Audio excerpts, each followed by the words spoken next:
Spoiler alert, Slash's Paradise encourages viewers to watch these horror films before listening to our show. Danny and Lance will go through everything, including filmmaking, dialogue, characters, and even full scene breakdowns when we get excited. Enjoy the show.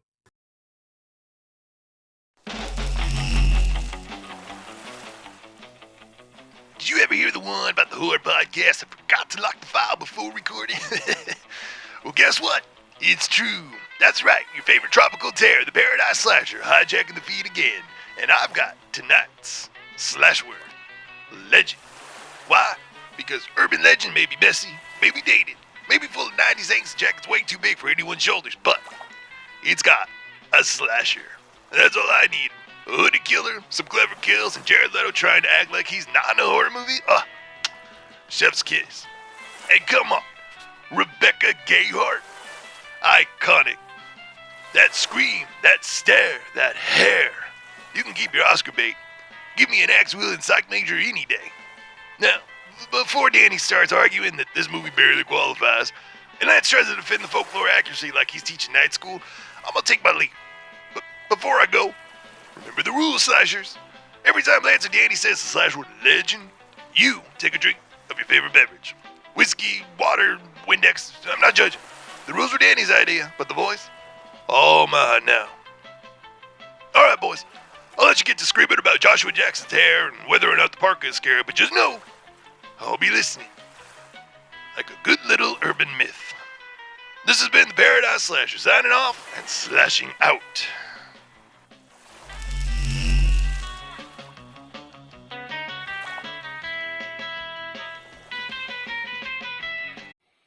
Yeah, it's true. That's why you have to be careful.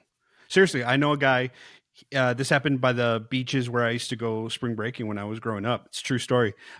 He was on the beach. He was eating popcorn, but he just kind of wasn't paying attention. He was just kind of shoveling them in.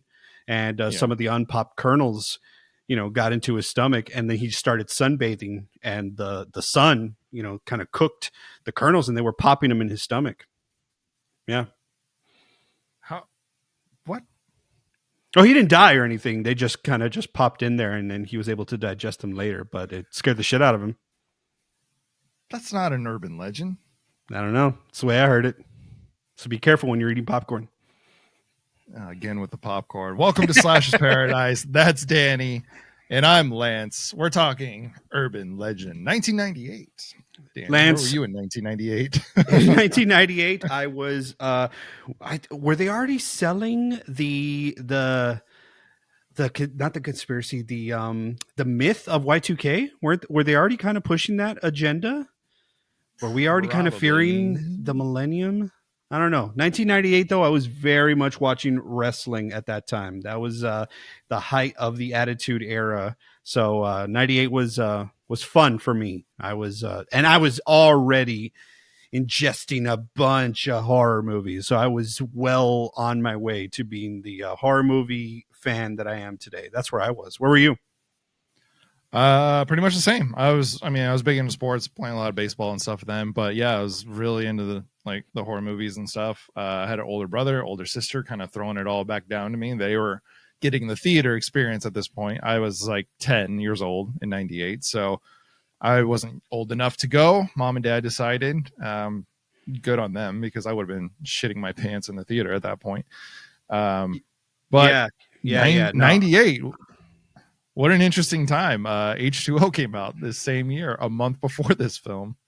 So, when I tell you that I was very much in my horror movie phase era that has continued forever, I saw Halloween H2O in theaters, and I'll never forget it because I was 1998. I guess I was 13, something like that. And it was the first Halloween movie that I was able to see in theaters. I went with my uncle, and I remember sitting in the theater. I've told this story before, especially when we covered H2O, but I remember seeing it in the second row, and it was so much fun. And seeing Michael Myers that big, I remember saying to myself, "Oh shit, you're in it now, man. You're in it now. Let's do this." So no way to hide, because everybody was going to see you covering your face. So that's what we did talk about this. I was in the second row as well, Danny, and I was looking up at Michael Myers like this the entire time. And my brother called me out because he taught me this trick. If it's too scary in the movie theater, you duck the hat Yep. down low Uh-huh. and Yeah. pretend that you're looking at, or you look at the bottom of the screen. And that's exactly what I did. But yeah, obviously, wasn't ready, but I was there. I was not there for Urban Legends, but I was ready for it when it came out on VHS, and I had it when it came out on VHS. You know, I heard you already say Urban Legends, and I have done that my whole life. I'll either call it Urban Legend or Urban Legends, and I just think it's kind of like when I think when some people say Happy New Year's or Happy New Year, it's like sometimes it's just like, that's how I caught it. I'll be like, hey, are you watching Urban Legends? Because truthfully, there are more than one legends that they feature in the movie. So, and also the sequels, I think, is what might confuse me as well, because the sequels are called Urban Legends. I think that the second one's Final Cut, because it's like movie college themed, and then the third one's like Bloody Mary, something's like Supernatural. It's totally off. But my gosh, man, these colleges, we're going to get into it here in a little bit, but before we do that, I want to know, Lance, did you, besides the very popular Popcorn in the Stomach Urban Legend that we all kind of grew up with, what Urban Legends did you grow up with? Did you have any? Well, oh man, I could do an entire episode about what was going on in my hometown, the Gates of Hell, and there was a haunted house, the school bus full of children, and all that kind of stuff. Those are more ghost stories, but it's kind of like there were places that you could go and feel some of these things. So, but 98 was like the beginning of internet at home for me. So it was like 97, 98. I finally got a computer that had internet access. And first thing my dad said when he hooked it up, I literally remember hearing the... My dad goes, all right, we're connected. No porn. I was like, Yeah. Yes, sir. Yes, sir. Yes, sir. So I ended up, no porn for me, but I was on upcoming horror movies immediately. I wasn't going to risk getting in trouble for that. Instead, I was on upcominghorrormovies.com and like, I think the Slipknot website in the chat room, which we're going to talk about later with, a very, yeah, you know what, I'm just gonna say it really quick. We've talked a lot about our heart eyes for Danielle Harris. I marked this a long time ago. This might be one of the last films that we talk about her and a character that she's in. This is her last major horror film that she's in that we haven't covered. Oh my gosh. I guess if we ever get into Hatchet, but yeah. I think that's a ways away. That is a ways away. We have a considerable catalog that we have to get in front of, and we're never going to get in front of it. And it's going to be a fun journey forever. But dude, yes. What a moment. Oh, I got to take all that in. Because folks, yeah, that's a lot. If you're joining us for the first time today, thank you so much for finding your way to the Slashers Paradise podcast. We're very appreciative of you and happy that you're here. If it is your first time, you should know that here in Slashers Paradise, we have rules. We have rules, Lillian, and there are almost like commandments. There are things that are etched into the stone of, or carved into the palm trees of the paradise, if you will. And one of the things, there are many, we won't get into them. We're going to get into one right now. Here in the Slashers Paradise, we praise and hold very high on her beautiful horror movie pedestal and interesting, cool times for both me and Lance pedestal for one Danielle Harris. She is our final girl for a lot of things too. But yeah, she's one of our favorites and one actor that we very much love and appreciate for all her amazing work. And then, of course, because we have gushed about her in the past, for those of you that have been with us on this journey, know how we feel about Danielle Harris. This is going to be an interesting version because as Lance and I are growing up in our lives, this is 1998. I'm 13. I'm watching this movie, and Danielle Harris is in it, and she's growing up, and I'm growing up, and everything's just growing. So. Yeah, both. But it's very interesting because it's a very big departure for me because I was not a fan of the Roseanne series like you were. Yeah, I grew up with that show on in my house, so that was kind of the bridge, the gap between 1989 Danielle Harris and 1998 Danielle Harris.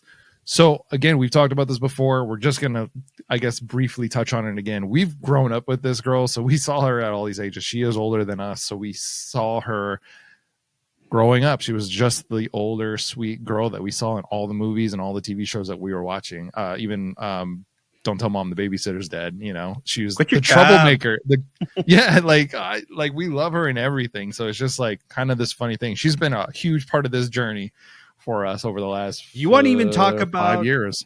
Yeah, you want to even talk about. So this is the in between, right? Obviously, 89. Obviously, Halloween 5 is the last time we saw her in her, young acting years, right? As far as the horror movie community or movies go.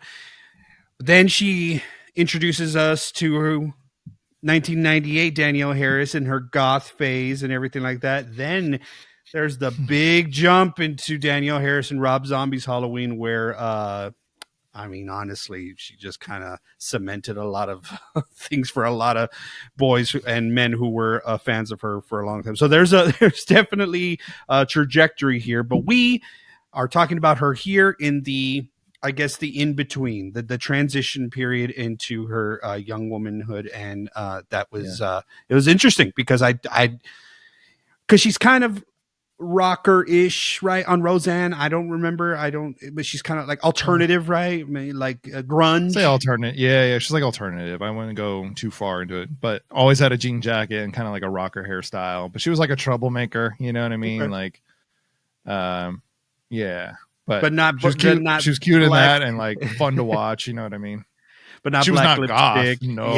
Mm-hmm. Dan, I mean, we're gonna get into it, but no. Since we're here right now, like, if you want to make a perfect movie for me in 1998, let's go with urban legend and urban legends on the internet. Looking up all that kind of stuff. Let's throw in a slasher. And I don't know, let's put in a goth girl that's listening to Stabbing Westward. Come on, man. Like, it's everything I want, everything I love. I actually really like this movie, but it's time for us to like officially get into it and stop gushing. Yeah, no, I mean, I know what you mean. For me, I think it would be a lot of the same things, except, instead of stabbing, Westfield, Westward. It would be Stabbing Westward. Them two, they're really good. For me, it would be like, listening to George Strait and Alan Jackson, you know what I'm saying? And we be on our way. I don't know how many horror movies are set in the old neo-traditional country era, but maybe that's on us to create that for that demographic. So Lance, I know that this definitely checks a lot of boxes and strikes a lot of chords with you. So I appreciate that movie for that. It strikes a lot of chords for me, but I think for different reasons. So I'm happy to get into it and excited to get into it with you here in a little bit. All right, let's go, Danny. Give us our pina colada for urban legend. Urban legend, pina colada. A group of college students is stalked by a killer who uses urban legends as inspiration for their gruesome murders, forcing them to think who's going to be the next victim and what urban legend will they use to kill them. Are they going to survive? Will knowing the outcomes of certain urban legends help them? Or are they creating new urban legends all on their own? And that is Urban Legends. All right, thank you for that. Here's a basic breakdown of the film. It was released on September 25th, 1998. It was written by Silvia Horta, directed by Jamie Blanks, starring Jared Leto, Alicia Witt, Rebecca Gayheart, Joshua Jackson, Loretta Devine, Tara Reid, Michael Rosenbaum, and Robert Englund. What a crazy list. And Danielle Harris, obviously. The budget was $14 million. The box office was $72.5 million. It was a commercial success. So with that, as we so often do, and we have to because it sets the tone for the film. The opening scene of Urban Legend. Danny, take it away. Lance, I'm sorry I'm going to have to say this, but I got to take a stand. I got to take a stand. My dad's going to come home. I can't hide this. I got to take a stand. This movie's opening scene is perfect. Absolutely perfect. I might say 9.9 perfect out of 10. Okay, so it's near perfect. Okay. And after that, I just kind of feel that the movie cannot live up to it. I'm reminded of another popular movie that this movie uses as an example when they're discussing urban legends. When a Stranger Calls. When a Stranger Calls is the beginning of the movie. With the whole, have you checked on the children, all that stuff. Once that's done, it almost isn't necessary to keep watching. I mean, that's a little harsh, I know. But that's the way I feel when I was watching When a Stranger Calls. It's like, once that's done, it's over. I feel that this opening scene has similarities to that, where it's like, you just can't overcome it. Now, it's a movie about urban legends, and I feel like the reason we like and we appreciate the opening scene so much is because it's kind of shot for shot doing an urban legend. So that's not sustainable. The movie can't continue that way, to just give you like, and now this urban legend, then it's an anthology, and it's not what it is. It's not a 90s slasher what it's trying to be. However, all that to say, wow, folks, do yourself a favor and watch all these movies that we're covering, obviously. But this opening scene features, if you've heard me gush about actors in the past, we haven't got into this certain actors that I'm going to cover, or that I'm about to mention, his best performances in the horror movie genre. In my opinion, he's got some down the road that are or circling. Actually, he may have already done them. That's not the point. The point is, I'm talking about Brad Dourif, the underappreciated, the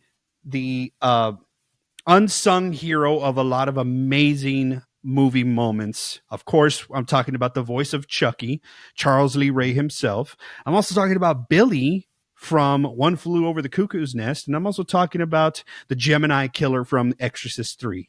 In addition to a litany of other things that this man has done in his career. But he has, would you consider it a cameo, Lance? Or would you consider it like a featured role? Right? Featured, right? He's in the credits. A featured role, I guess. Yeah. Right? Yeah. When we say that this movie checks a lot, when I say this movie checks a lot of boxes for me, it's because of all the lines that I can draw to other things. I love playing 7 Degrees of Separation, 7 Degrees of Separation or 7 Degrees of Kevin Bacon. I love that game because I love connecting things and be like, ooh, that's an homage to this. Haha, you named named the character this. That's interesting because he played. Anyway, Brad Dourif is playing a stuttering garage gas station owner, and it's hard not to draw comparisons to his performance as Billy in One Flew Over the Cuckoo's Nest. But the opening scene is amazing because it starts with, honestly, Lance, when I was growing up, I felt like everyone and their mother had the Ford Expedition. So as soon as I saw it, I was like, oh my God, there it is. That car, I can't escape it. I thought it was that and the Chevy Blazer. My parents actually had a Chevy Blazer, and Jamie Lee Curtis drives the same Chevy Blazer my parents had in H2O. So it was those two cars. Nice. Did you know the fact about the Explorer in this movie? Mm-mm. The reason that they used that particular model of car is because it was the only car they could logistically figure out that you can actually swing an axe through that car. So that's why they used the Ford Explorer. Well, specifically, that's exactly how good. I'm glad, because that swinging of the axe is amazing, folks. What happens in this opening scene is a young woman is driving, and she's losing gas in her car on a stormy night on a highway while she's listening. Oh, dude, this is why this scene is also so perfect, because she is listening to a radio DJ, like a talk radio host on a college radio station. And quite frankly, man, I'm just going to be honest. I have always said one of the jobs that I have envied the most is a late night radio host. Like, Oh yeah. give me Stevie Wayne in The Fog. The fact that she's over there in the lighthouse at the edge of the world, just hosting a radio show where it's like you are the person that's providing this like audio comfort to like weary travelers and people like that. Like, I love that. And the fact is that it's a very soothing voice. It's Tara Reid's voice, who we'll later find out it's Tara Reid, but like she's kind of unmistakable once you hear her voice.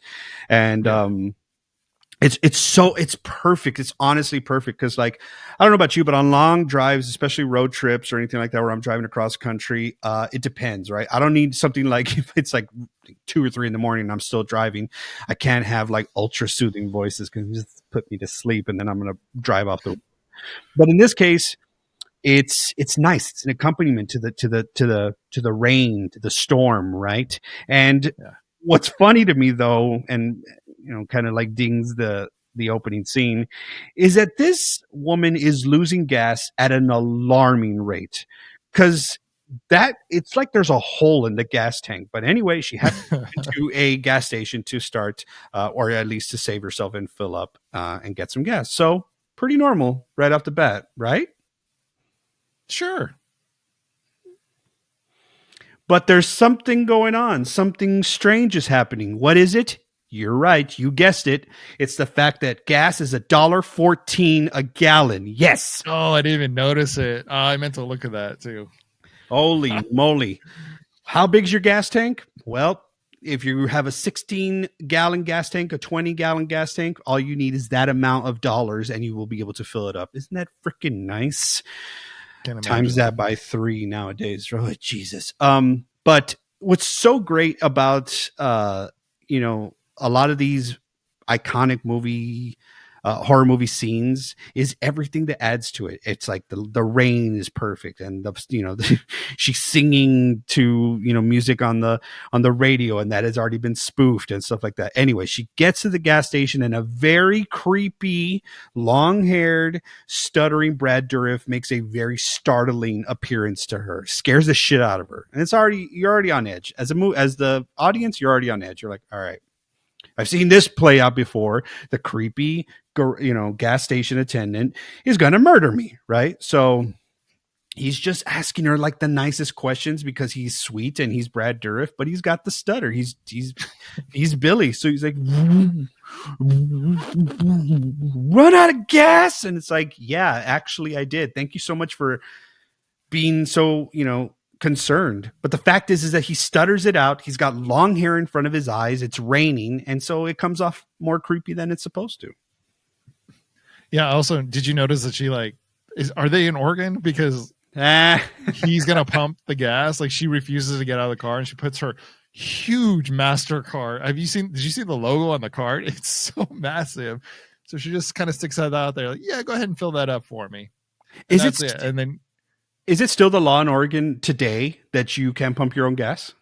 The last time I went there, it was, and I was very confused because I didn't know that when I went. And it's like, they will fight you. Like, do not pump your own gas.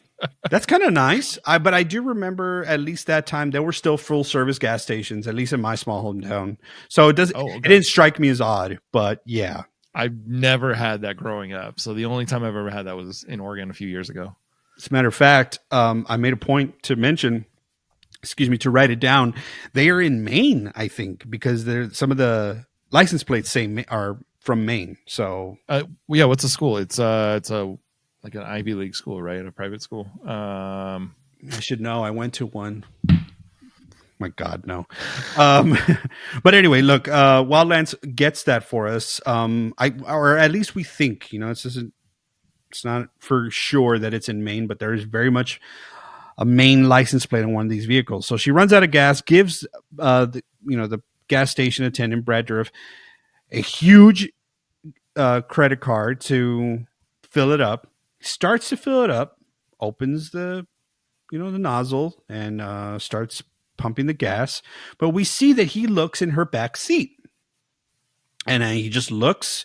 He kind of like has a pause and, kind of is trying to dissect what's happening. It's very small, but you notice that he does look back there and looks at her, and then he just runs away. He trots away to the office, and then which is very like, as the scene plays out, you're gonna be like, oh yeah, that was actually very smart of him, because what happens is that he comes back and he's still stuttering. He's not been able to shake that in the 2 seconds that we last saw him. And he's telling her, can you come inside? There's a problem with your credit card. She's hesitant. She doesn't want to believe him because obviously he's creepy looking. Right. And he's like, credit card company wants to talk to you. So she's like, okay. So she buys it, gets out of the car, runs down there with him. She gets into the gas station office. He closes the door behind her and starts locking it. So when she gets the phone, she hears that dial tone. For those of you that don't know or weren't alive back then, sometimes when a landline's been off the hook for a long time, it'll go and godly, I got to share with you all with something that just happened. If you're watching video, our episode on YouTube or wherever we are posting this, you will know that Loomis, my dog, just walked behind me, and I was kind of like really getting into this scene, and I did not see him until I saw him walk by me. He scared the absolute shit out of me. Wow. I'm sorry. The other night when you saw my camera and you thought you were me and you saw Ghostface, I died laughing about that.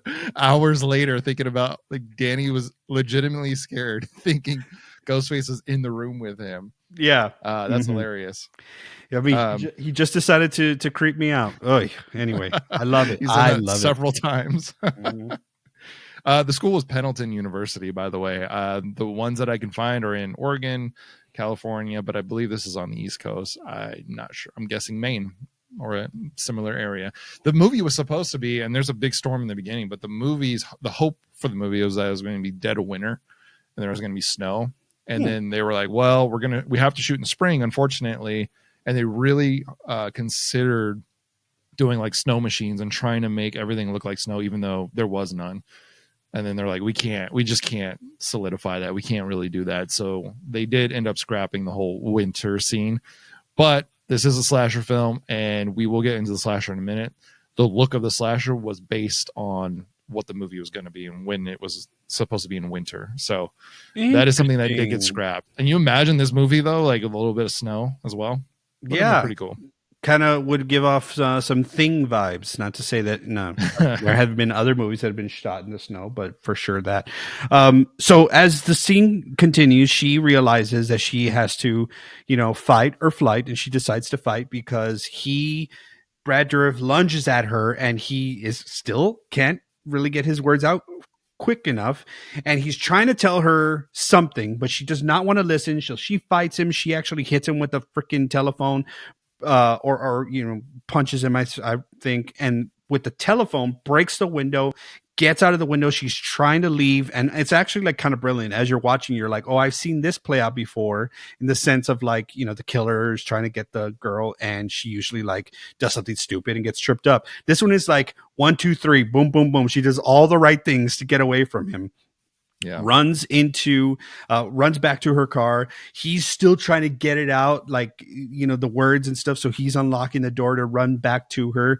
She gets in the car. He finally hits the hood of the car, and he's like, stop. And she's like, no, peels out the nozzle for the gas is still in the tank. She peels out with it. It knocks him down because she almost runs over him. The camera sees her peel out into the distance, into the night, into the rainy night, and it comes back to him. He composes himself. He's kind of still stuttering, but he finally is able to get out what he's been trying to tell her this whole time, which is someone's in the back seat.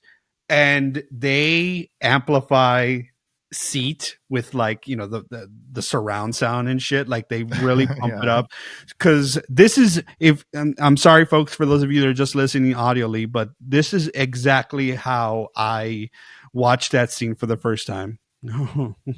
And oh dang, she got away. And then when he said that someone's in the back seat, I went, oh shit, which was, I'd never seen that before in my life, Lance. Yeah, that's all I remember hearing about was the first scene. You got to watch the opening scene. It's so terrifying. One thing, watching this movie, I don't think I've watched it much as an adult. I think somebody along the lines of my growing up, somebody that was very influential on me, kind of made it a guilty pleasure for me. But I watched it a lot as a kid. Watching it as an adult, I'm like, oh, there's so much to go back to and watch and see what the actors are doing. And there's going to be a bunch I'm going to come up to, but Brad Dourif is the first one. You actually see him look in the back seat and go like, oh, he makes a decision at that point, like, oh, how am I going to play this moment? And he plays it very cool. Like, okay, I'm going to go about my business and then I'm going to come up with an excuse for her to come with me. Unfortunately, he can't get it out. And the tension of this scene is crazy. They actually screened this film in California. I think it was in Burbank or Glendale or somewhere. And this scene just lit up the audience. They had like a 300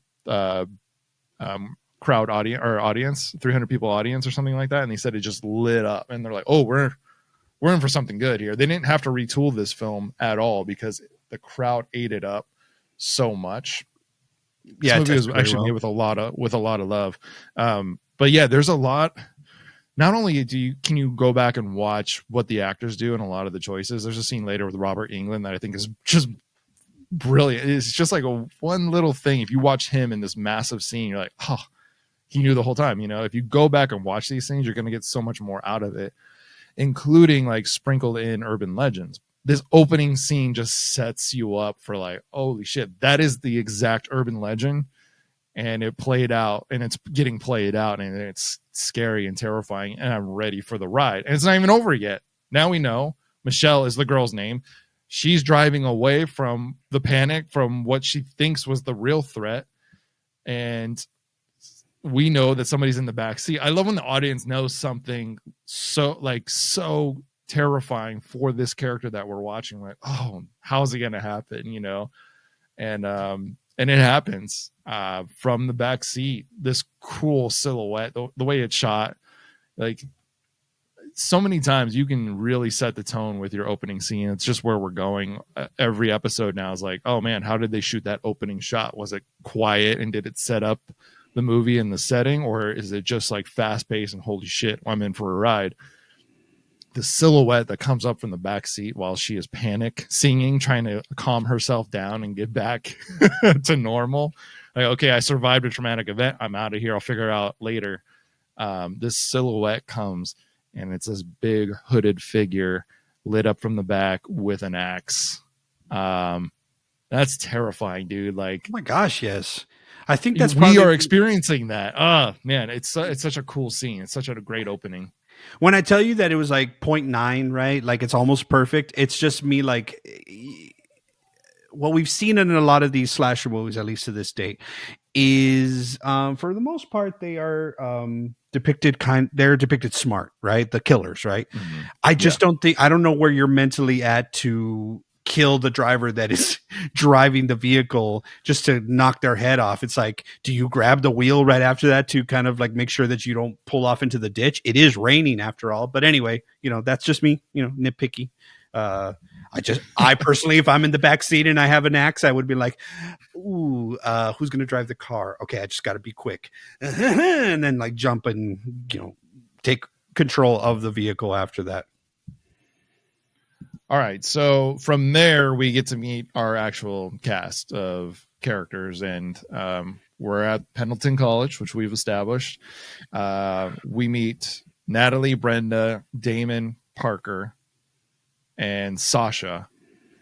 They are the group of friends, and it's straight out of Friends, the TV show. Like the whole like coffee house just reminds me of that. The way they're dressed, everything is straight up from the TV show. Obviously, they are an interesting group. A lot of different kind of people. Sasha and Parker are a couple. Damon is the like prankster. It's played by Joshua Jackson, who is just like all late 90s 2000 early 2000s. Like he was in everything at that point. That's kind of like right when he kind of started to take off in his own movies. And our main girl is Natalie. That's all I have to say about that. Let's talk about the cast a little bit, Lance. Listen, I'm not the greatest actor in the world. Never claimed to be. But I would like to think that I can tell you if a performance is resonating or Not displaying the emotions that we need them to do. And folks, I had a problem with Alicia Witt's performance throughout the entire movie. I felt it was a bit disconnected, and I don't know if it was intentional. If it was intentional, then joke's on me. But it just felt like there was a lot of things that someone should be feeling. And of course, there's like, what is that to say, right? Like there's people interpret grief and things like that differently. And, who am I to say that why aren't you crying? That's not what I'm saying. I think that there's a difference between that and being incredibly stoic and almost stone-like in some of your, delivery. And that's really all I'm going to say. Honestly, I just want to kind of just make sure I get that out. Like sometimes it took me out of it because you had actors in there like Rebecca Gayheart and Michael Rosenbaum and Jared Leto and Joshua Jackson. Like a lot of these, and oh my God, Robert Englund, like the list goes on. You're talking about like yeah.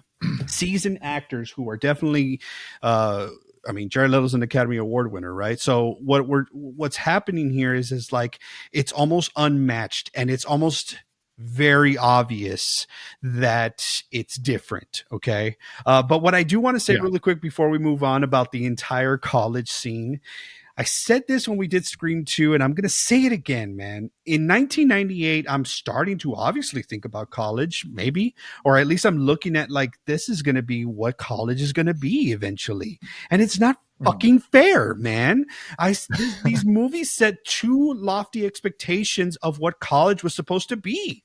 Yeah, I was like, oh my God, look how freaking cool. And there's couches everywhere. There's couches and they're plush and they're comfy. And do I have to start drinking coffee now? I'll get into it because apparently you're supposed to drink coffee in college. Coffee, all-nighter, studying. I was like, this is what is going to have to happen.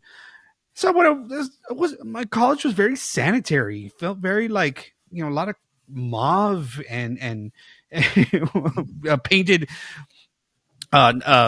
walls and shit, man. It's just the vibe is such a vibe. You got Tara Reid doing the radio, and I know we had a radio station. I just never tuned in because it just it wasn't what was going on. Technology had evolved.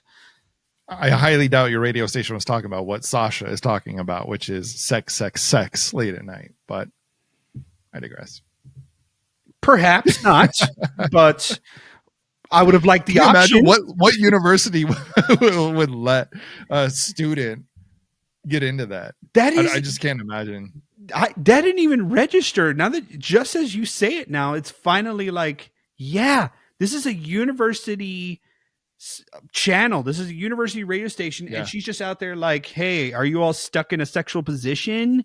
Let's talk about it. And you know what? Like, whatever, right? That's fine. I mean, what? Kids aren't having sex, in college? Oh my God.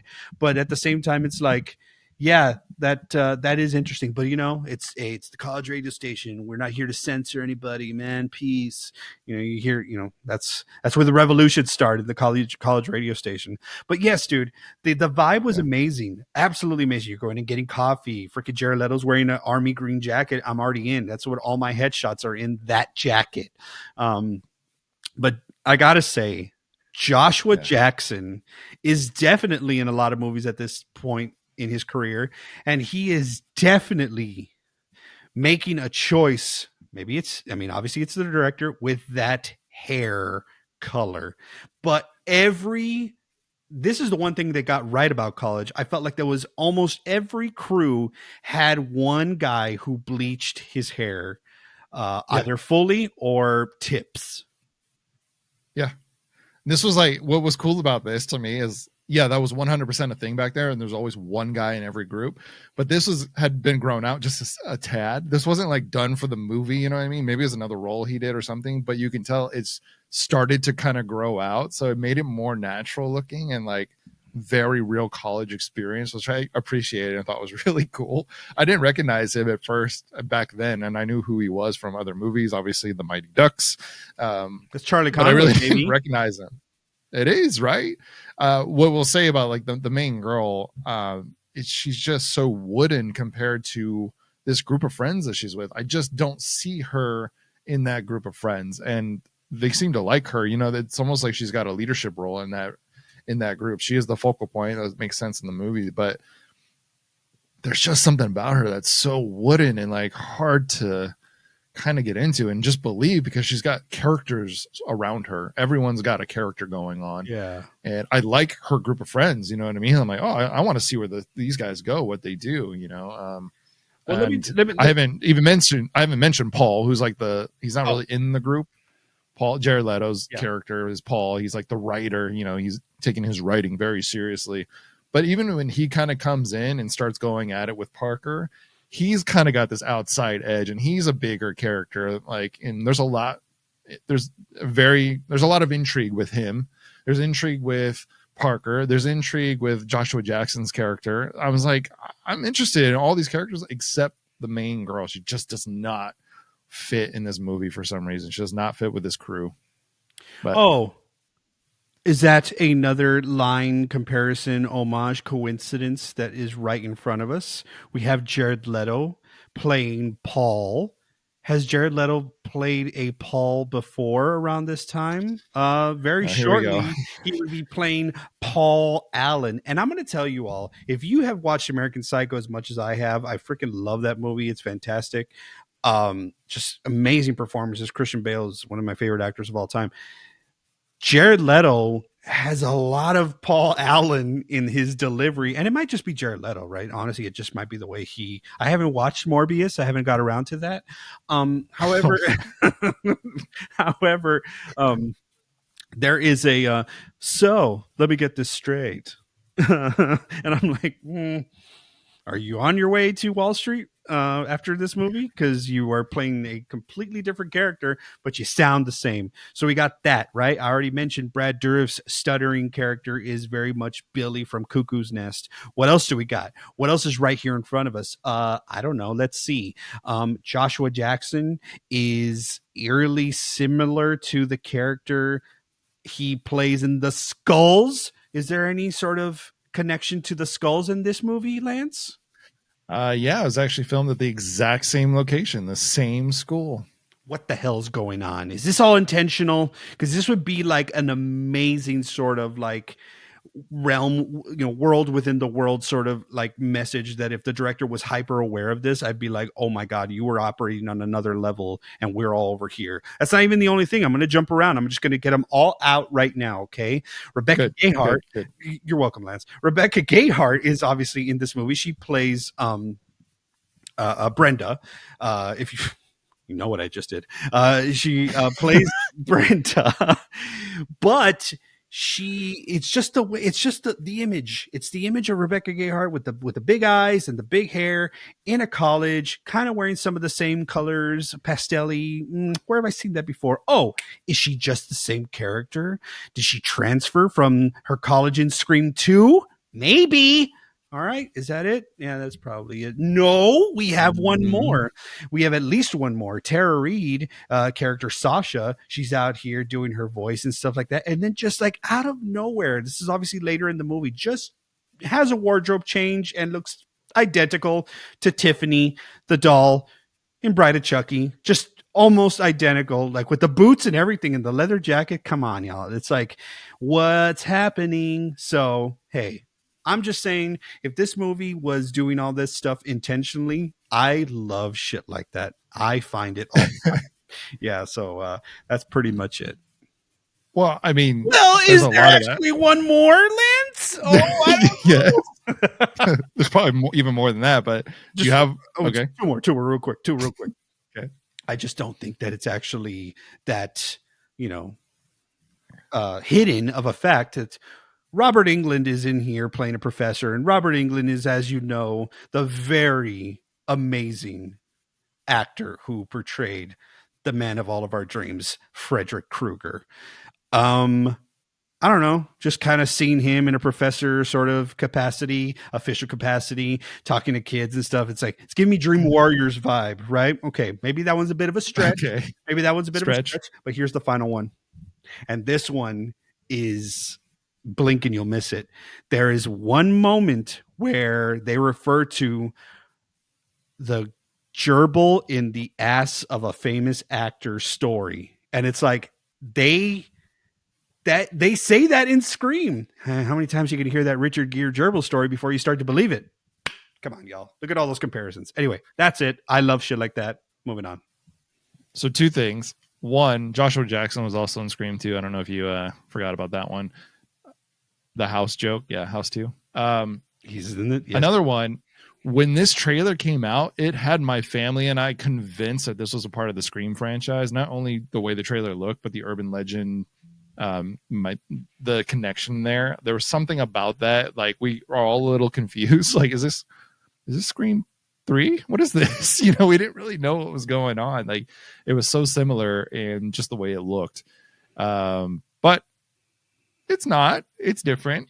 It's definitely piggybacking off of it, but it's different. I'm going to go ahead and do something here that's like, why don't we just go ahead and drink the Kool-Aid? Let's say, because the idea is that urban legends get transferred by person to person, but they take something with them that's a little different every time that the story is, set again. So maybe it's like, yeah, they're kind of like these characters that you would have seen in other movies, or this is a little bit of a comparison, but it's a little bit different.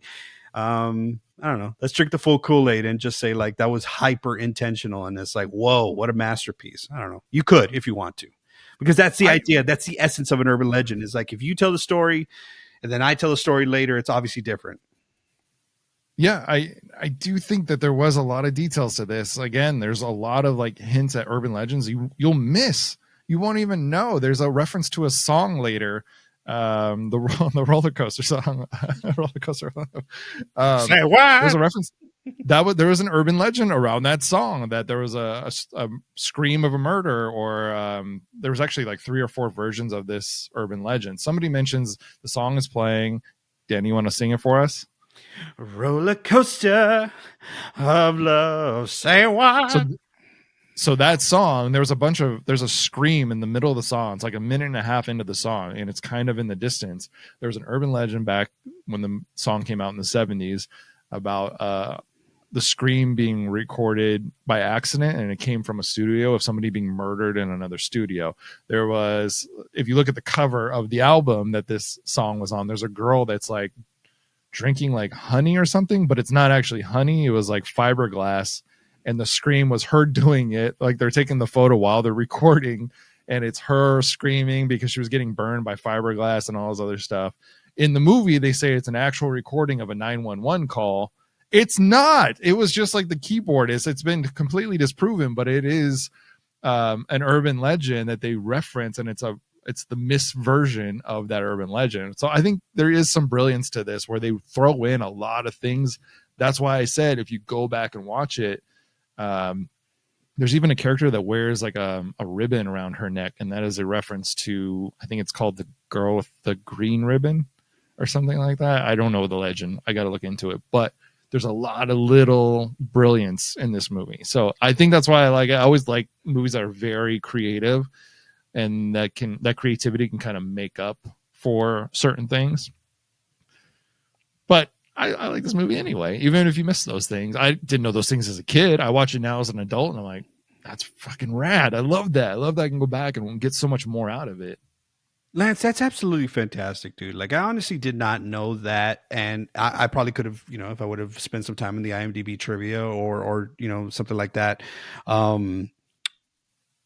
could have seen those things, but that I had no idea. And you know what? Like, it's getting me to kind of rethink it, because maybe there was some hyper intent, like some ultra intentional moments speckled in there. Because yes, you're right. At the very, very end, the last thing you see is I mean, folks, we do jump around here, and we've already given you the disclaimer and spoiler stuff, but you do see Rebecca Gayhart's character wearing that, ribbon around her neck. So it's like, it's kind of out of place. But now that you mentioned that, it's like referencing urban legend. I love that. I absolutely love that. Yes. Look, like I love hidden stuff like that.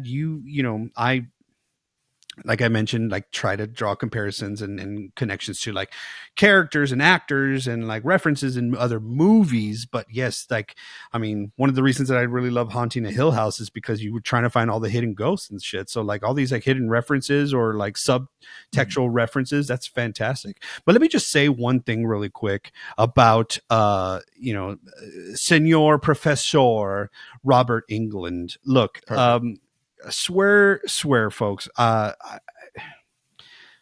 there was a lot of things that was contributing to these lofty goals or these lofty aspirations or expectations that I was going to have of college.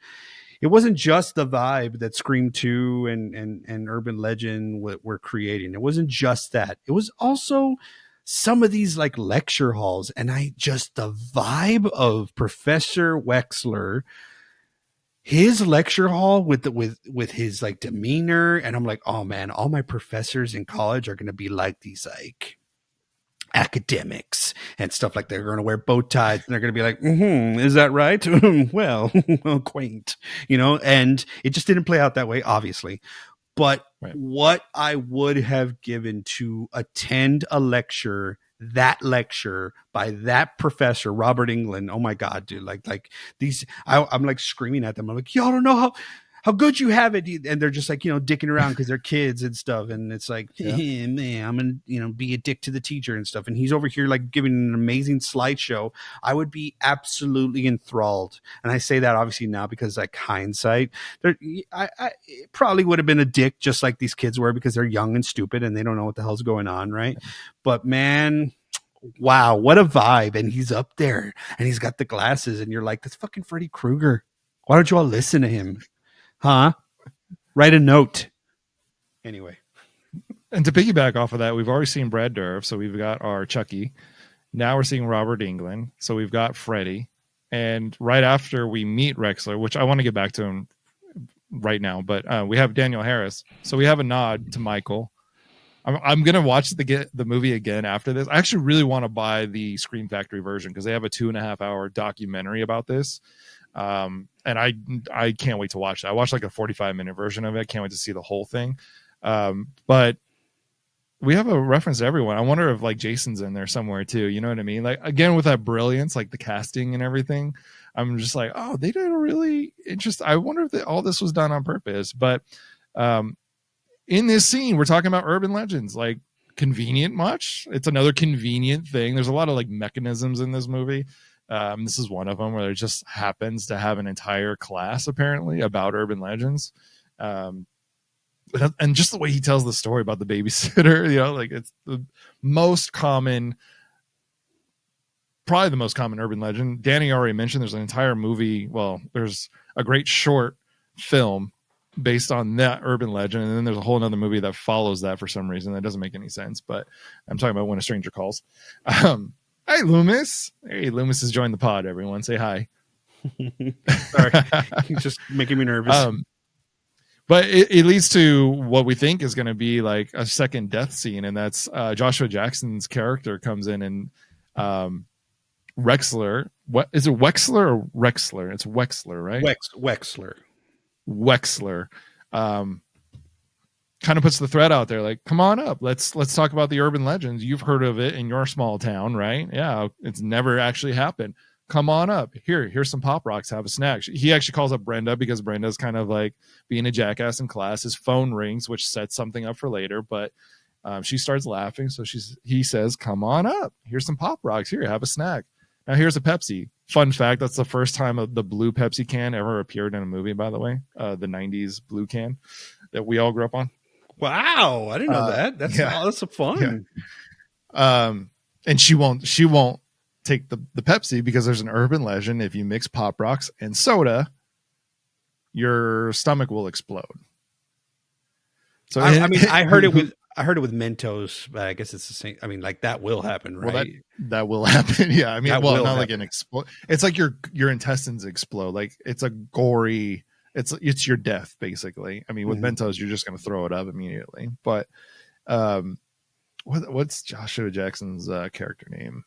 Damon. He's Damon, yes.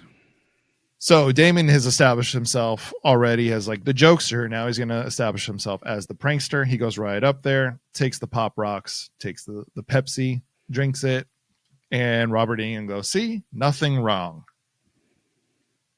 All of a sudden, Damon starts to have a reaction, starts to cough it up, almost has a seizure. And this is the part I mentioned earlier about what the choices that the actors made. There's a wide shot of the entire class starting to panic because they see Damon is like seizuring out and he's spitting out all these Pop Rocks. And like the color of it actually looks poisonous. Like something's really wrong with him. There's like this green stuff coming out of him and it's the rocks popping out. But you see Robert Englund, Wexler, just kind of go like, and he walks away just like pissed, like, oh, here we go, another jokester, somebody that's not paying attention. Everyone else is panicking. Even his friend Parker is like, go call 911. He knows what he's in on the joke. Yeah, he's totally fine. Damon's totally fine. He's playing a prank. But what I loved about the scene the most was that little hint where Wexler walks away and is like, why do I even teach? Like, why are we even here? You know what I mean? I mean, hell, I've been there before, you know. I mean, sometimes, I mean, I've been the prankster and I've been the teacher, and you know, it's always like, here's your comeuppance for being a jackass as a student. If you ever want to like remember what kind of student you were, be a teacher, Yeah. and that student will be in your class. So if you were nice in high school, you'll have nice students. You know, it's not obviously a exact science, but I do want to mention that, like, yes, that moment I did catch with Wexler kind of being like, oh, Jesus Christ. So it's like, you know, in the moment, I think it's like, oh, dang, they're going to start to die off because that's the formula. You know, you know, we've already seen one death and it's like, they're just supposed to start dying. Like that's the rules, and it's all bullshit. Right. But it's just like, there's something about the, you know, fucking Joshua Jackson in that time. He's kind of just doing, you know, he's a bit of a dick, you know. He comes off that way, and I'm like, what the hell's your problem? You're Charlie Conway. Let him make the first move, Conway. So yeah, I mean, I do love that scene. It is one of those scenes that does stick out in addition to the opening scene. But of course, like right around this time, Lance, as you know, it's like obviously we got Freddy Krueger talking to us.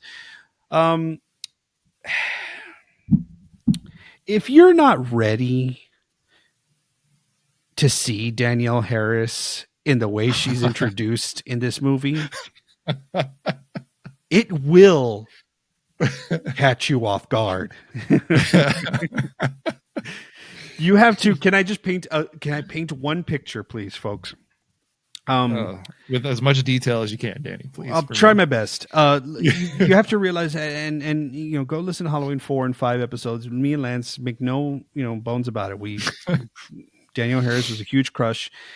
And for Lance, he had seen this kind of like next evolution of her, you know, acting career in Roseanne. And I'm like, I guess I just missed it. I don't know what was going on. And like, for me, honestly, the next time I think I saw her, I obviously knew that she was older. I just hadn't seen her in anything like up to that point. And it's like, all right, so okay. Oh, Danielle. Oh, fun. Danielle Harris is in this movie. Oh, this is going to be fun. Oh, I wonder what she's doing. And she's getting railed.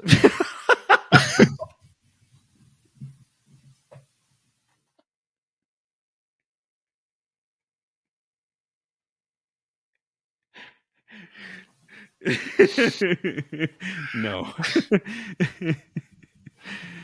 Okay. And she's having sex, and it's quite aggressive. and it's quite jarring. She's really getting the business, folks.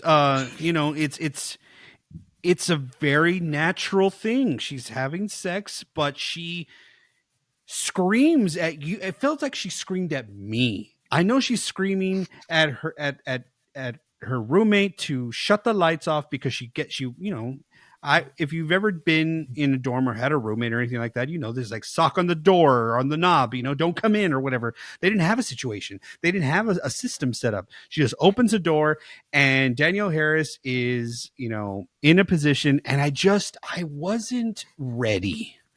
And that's on me because you always have to be ready. But it took me probably the next 20 minutes of the film to kind of, register what I had just seen. And I'm like, oh, that's wonderful. That's wonderful. Good for her. Good for her. She's doing it.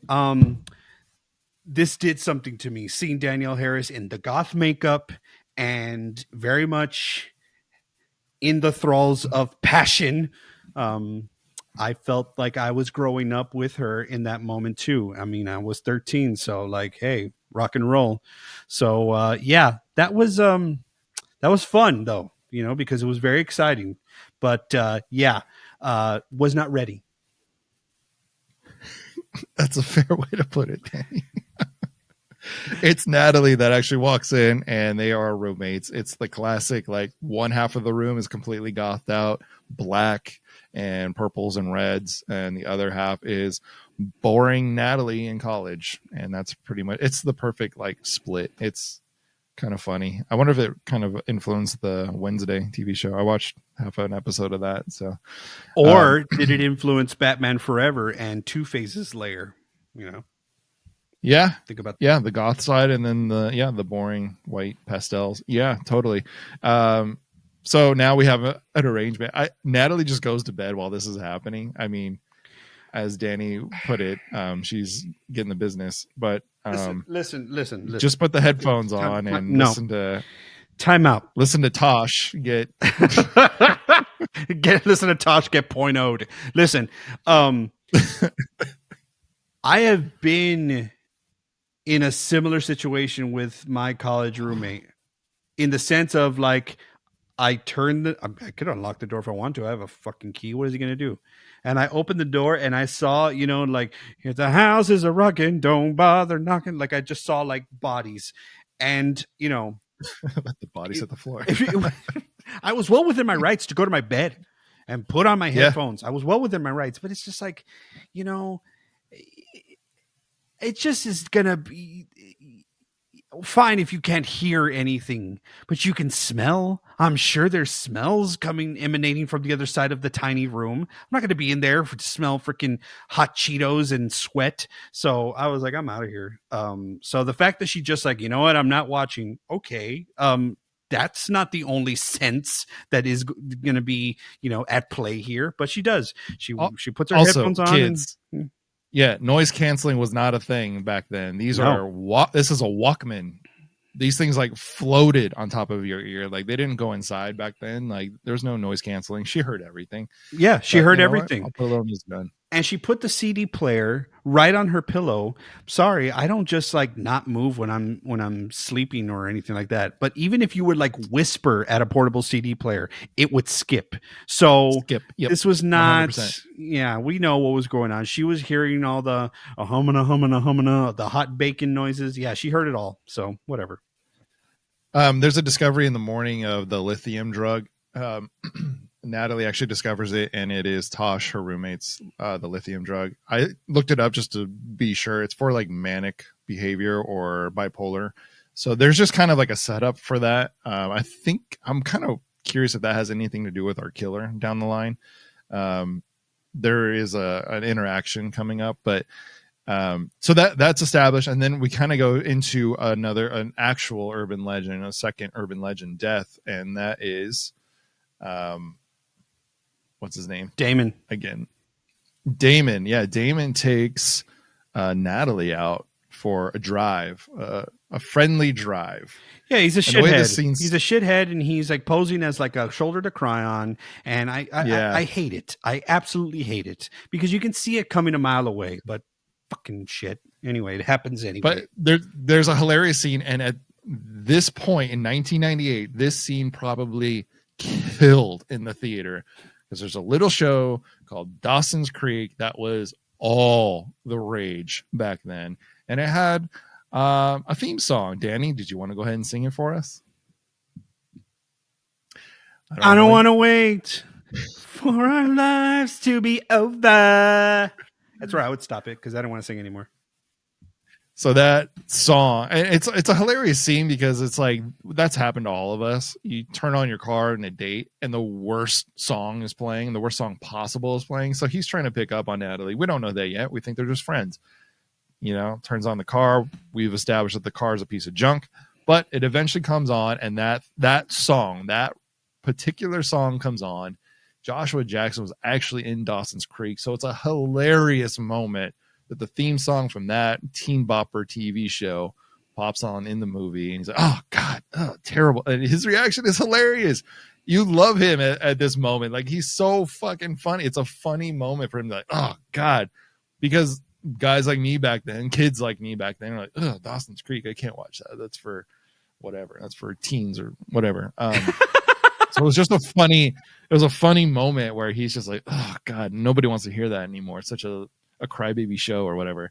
So he hits it and they go out to the woods, and we set up the urban legend of the couple in the woods, and they hear, I mean, it depends on how you tell it, right? The urban legend's always different the way you tell it, but the boyfriend goes to pee or look for a sound, either way you tell it.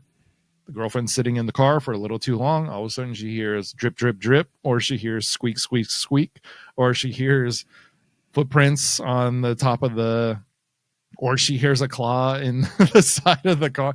Depends on how you hear it, but it sets it up where these two are in the car together, and he makes a move on her. She's clearly not wanting any of that. So he says, "Screw it, I'm out of here." And he starts using the word bitch, which back then and now, like when you use that brutally and that, like, okay, we know that you're an asshole and we don't want any part of you. Putting a girl in that situation, terrible. Don't do that. So now we don't like you. And he's like, I'm gonna go out and take a piss, like just like the urban legend.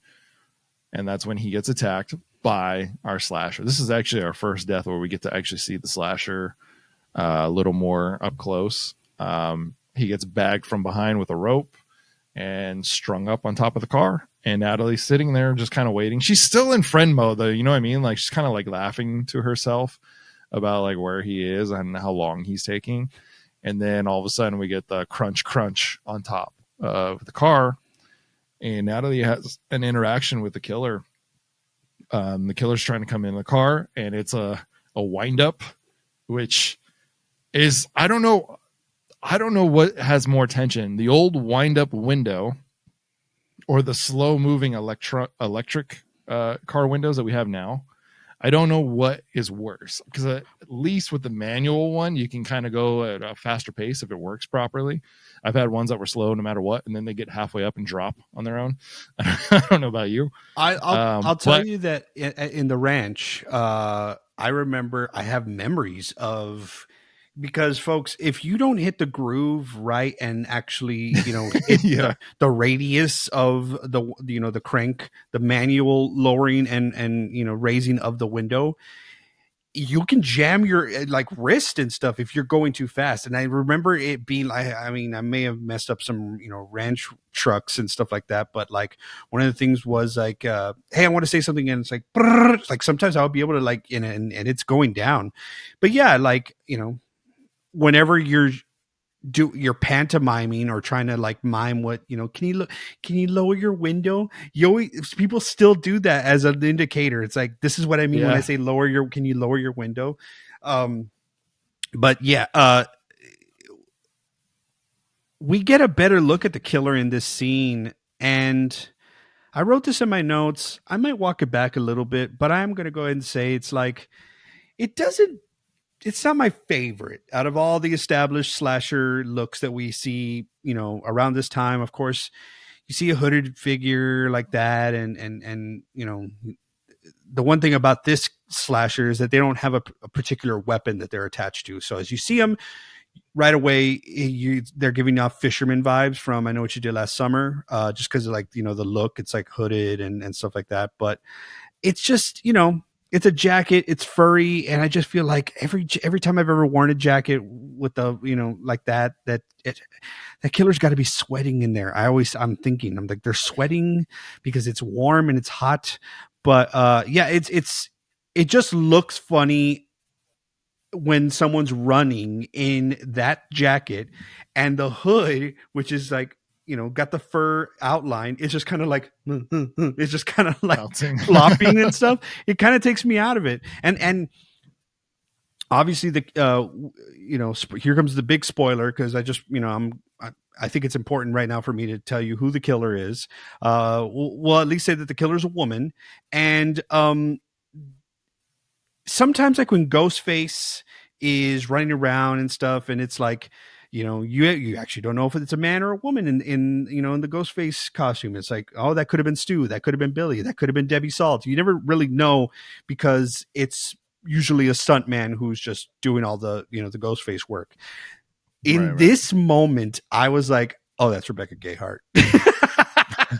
Just kind of the way, she tumbles down off the car and stuff, and just kind of like the body movement and stuff like that. I'm like, oh, that's very much not a man. Or, maybe it, that would be a great way to like throw off the audience or whatever. But it doesn't read like that clear when you're watching, a Scream movie, because there's usually two killers. You're like, oh, that was probably when there was, that killer. It was probably when there was this killer. This one, it was like, oh, dang, it's obvious that it's a shorter person, petite. And probably a woman, a petite woman. Yes. Yeah, but still manhandles and strings up Damon and puts him on top of the car and chases after Natalie. Natalie's in the car and trying to get out of there. And I thought it was a cool scene. Like, oh, it's a great scene. I think it's not really a gruesome scene or anything like that. I think the director purposely kind of pulled away from a lot of the gruesome parts of that, wanted to be more up to our imagination. That was kind of the idea. But it's a cool tension scene, and it's another interpretation of the urban legend where driving away actually ends up hanging him, and the rope gets spun around the tree, and he actually goes up and on that. I thought that was a cool, different take on it, and it was a decent kill, something different. It kind of makes Natalie like the killer, you know what I mean, in a weird way. Yeah.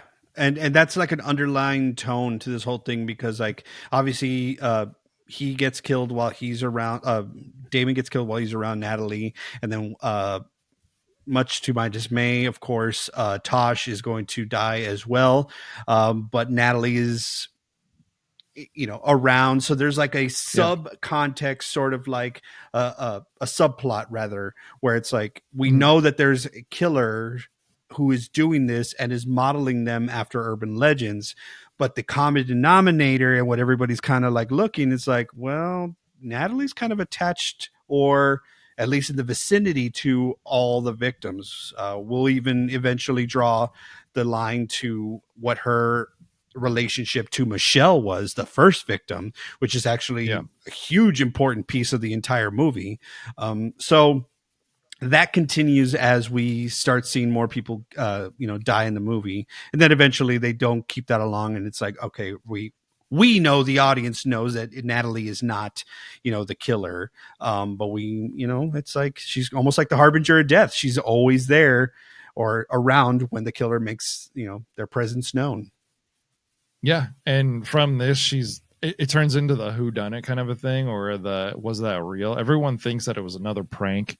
The boy that cried wolf sort of a thing, where everyone just thinks, and there's yet another mechanism where Damon says like, oh, I'm out of here this weekend with my boys. Like, I'm going to the mountains or something like that. So everyone's like, oh, he's gone. Like, we already knew that. So this is just another one of his pranks. So she has to kind of eat that. And then it takes us right into another scene with Tosh, where Tosh is trying to pick up another goth guy and for another hookup, which I'm like, all right, let's go. Another scene. Let's go. And we've already established that, you know, there's a code in the room now. Now it's been established, like, don't turn on the lights. So when Natalie goes home, Tosh is getting it again, but from somebody that she shouldn't be. It's the killer. The killer has broken into the room after some IM messaging. She must have had a laptop, I'm guessing, because I don't know how, you know, she was on the move so easily. But yes, so she's looking for another hookup, and the killer gets in and turns off the lights and pushes her down on the bed and is choking her out. And Natalie walks in like, oh, I'm going to turn on the light. She hears the gasping and she's like, oh, okay, I learned my lesson from last time. Goes right back to bed with her terrible Walkman and hears the same old sounds and smells, according to Danny, from the first time. Look, I gotta mention something about, you know, there's like this underlying sort of theme where nobody's really taking any of these things seriously. Like, it's highlighted by the way that Natalie's reacting to some of these deaths as they go along. And it's, I mean, you could say it's the actor's portrayal, but it's not just that, because there's also a moment where they are actually wheeling out the dead body of Tosh, and people who, okay, so Tosh wasn't very pleasant. You know, she was very angsty and very, you know, mean and stuff, and like, get the, you know, fuck you, and I'm going to do my own thing, and was on lithium and stuff. But she is apparent that she's had run-ins with multiple students and stuff.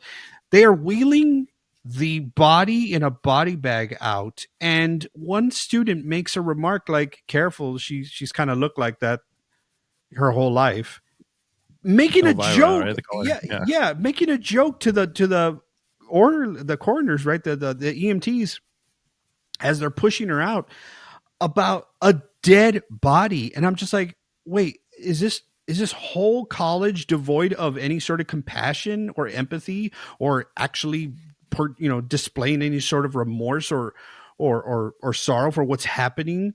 Or is this all intentional? And it's like, I don't know. I'm going back and forth. It's like, I want to give the director and the writing a shit ton of credit, and credit where credit is due. They've obviously, you know, penciled in some nice little, like, you know, Easter eggs and stuff like that. But it's like, it didn't continue. I'll put it that way. Everybody kind of like some folks were very much in the moment. It's like, oh shit, someone's dead. This is real. You know, people are dying. And then some other folks are just like, well. Another point I want to make really quick is the fact that it's like, there are murders. Okay, fine. Some people are saying that they're suicides. Some people are saying that they actually didn't die. They ran off or whatever. People are dying. I don't give a shit. The fact is, they are allowing one dean of the school and one campus police officer, yes, to make the entire call. It's like, no signs of forced entry, no signs of foul play. Who the fuck asked you? You are a campus police officer. Get the real police here. And I don't want to light any fires and be like that the campus police aren't real police. I'm just saying people are dead. So we have to get more than one authority figure on the scene. There has to be like another opinion. The fact that the dean's like, well, it might as well be just a very sad coincidence and a suicide at that. And the freaking campus police woman is just like, yep, no signs of foul play. Sorry. No, not okay. Uncool. Yeah, considering the fact that the urban legend and what Natalie spots behind her is, aren't you glad you didn't turn off the light? Like, that's part of the urban legend.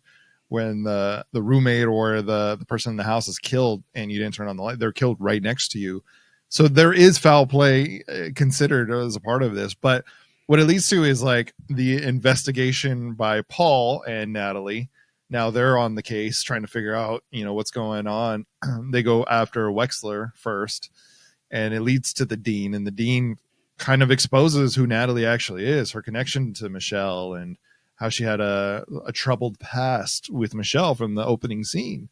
that's when it all kind of opens up. But you're right. Like, why are these two, like, why is the dean like, oh, she's just trouble, and her roommate just happened to commit suicide, but there's a message written in, like, yeah, the dean took that message. It might as well have just said, you know, the Chamber of Secrets is open. Enemies of the air, beware. It might as well have said that on the thing there. We already have a janitor that's acting like Filch in the whole.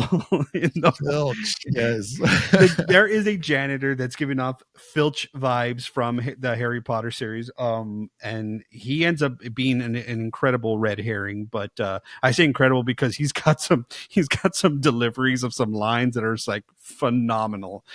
But I also do have to say, we have been saying this name over and over again, Wexler. What a great name for suspicious character. Because it's like, it's not, it's kind of rough. It's a kind of rough name. It's like, who did it? Wexler did it, right? As if it was like, you know, like, it's different if you said something like, who did it? Thompson. Oh, okay.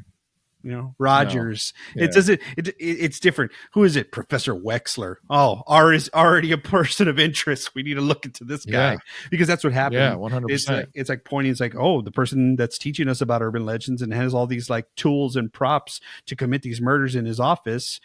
He has to be the person that is committing these murders. And obviously it's Robert Englund. So it's like, okay, it's Freddy Krueger doing it. And it's like, it's another red herring. It's just kind of like. Yeah, they make the connection that he's been around since the 70s when there was an actual murder or there was something that happened, because the janitor that you're talking about actually points Paul and Natalie to him. But there's a great like photo of him from his like 20s, like before he was Freddy, that's in the newspaper. And I think it's so awesome to see like a young Robert Englund, you know what I mean? The dude's brilliant. He went to like Princeton or something, didn't he? Or like Robert Englund is fantastic. He has a documentary out on just his career. It's phenomenal just to see his path to, you know, ultimately like one of the, you know, most famous actors that we're gonna, you know, revere for a long time, as far as like giving us a staple of, you know, the zeitgeist, which is like Freddy Krueger, right? But like young Robert Englund is very striking. You know, he was in like 1984 and a lot of movies before that. It's just like, once you get something and you do such an amazing job as a character as iconic as Freddy Krueger, you're almost kind of just stuck after that. Like that's you, you know. But yes, it did strike me that way too, because it's definitely a young headshot. It's a young actor's headshot of Robert Englund in the paper.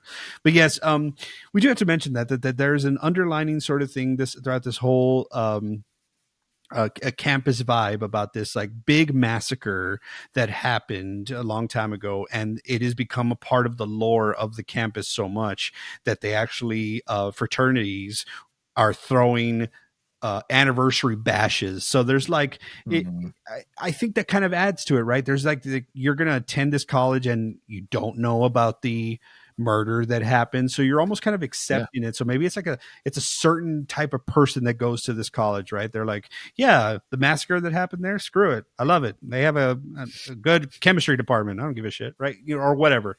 But it's kind of ingrained into the vibe. It's like, yeah, a massacre happened here, so what? Yeah, and just conveniently, there's an entire hall that's shut down and boarded up. Like, there's just a lot of like, but it's just like the urban legend, right? Like, why is the hall shut down? Oh, it's the massacre. Oh, did you see this one paper that has Wexler on it? And it's just a lot of convenient mechanisms to like get through and like kind of patch the story together. But it's clever. It's fun. That's what you're there for, is to have fun and eat popcorn and enjoy another horror movie. But back to the Dean and Reese and their dynamic. He's talking about Damon. He's like, oh, he's probably in a hotel with a girl or a boy or a farm animal. Aren't you 18 once? And Reese, the rent-a-cop, is like, not that type of age. Not that kind of 18. Exactly. I laughed out loud. I thought that was so hilarious. It's so funny. It is good. I I was excited for the kills to start kind of piling up, because you've already kind of introduced us to a really gnarly setup in the opening scene. The Damon kill was very creative. So now I'm just kind of like, what's going to be the next thing? Are they all going to be like these like really cool elaborate deaths? And the Dean gets it in a way that just like, I know the way he ultimately dies is pretty gnarly, and like one of those is like, I will always remember that. And I do remember thinking after the first time I saw it, every time I went over one of those do not reverse severe tire damage things in parking lots, I remember thinking, I'm like, ooh, man, if somebody were to just, their tires got screwed up or something happened and you fell back, you yourself. Well, yeah, I guess I had like a common thought with apparently an urban legend. I mean, apparently that happens. Is someone's like, oh no, they got caught up into their car and they got stomped and they got impaled by the tire damage. But it is actually what happens to the Dean right before that. It's the same way I feel in Pet Sematary. A knife or a scalpel instrument to the Achilles tendons. Ugh. It always gives me the heebie-jeebies. I get chills up and down my legs. I'm getting them right now. It's like every time this basketball player's out, what happened? They ruptured their Achilles. I'm like, it just hurts. So that's how they immobilize the Dean. Of course, I had one little, obviously, critique of this moment. It's like he's crawling in a straight direction.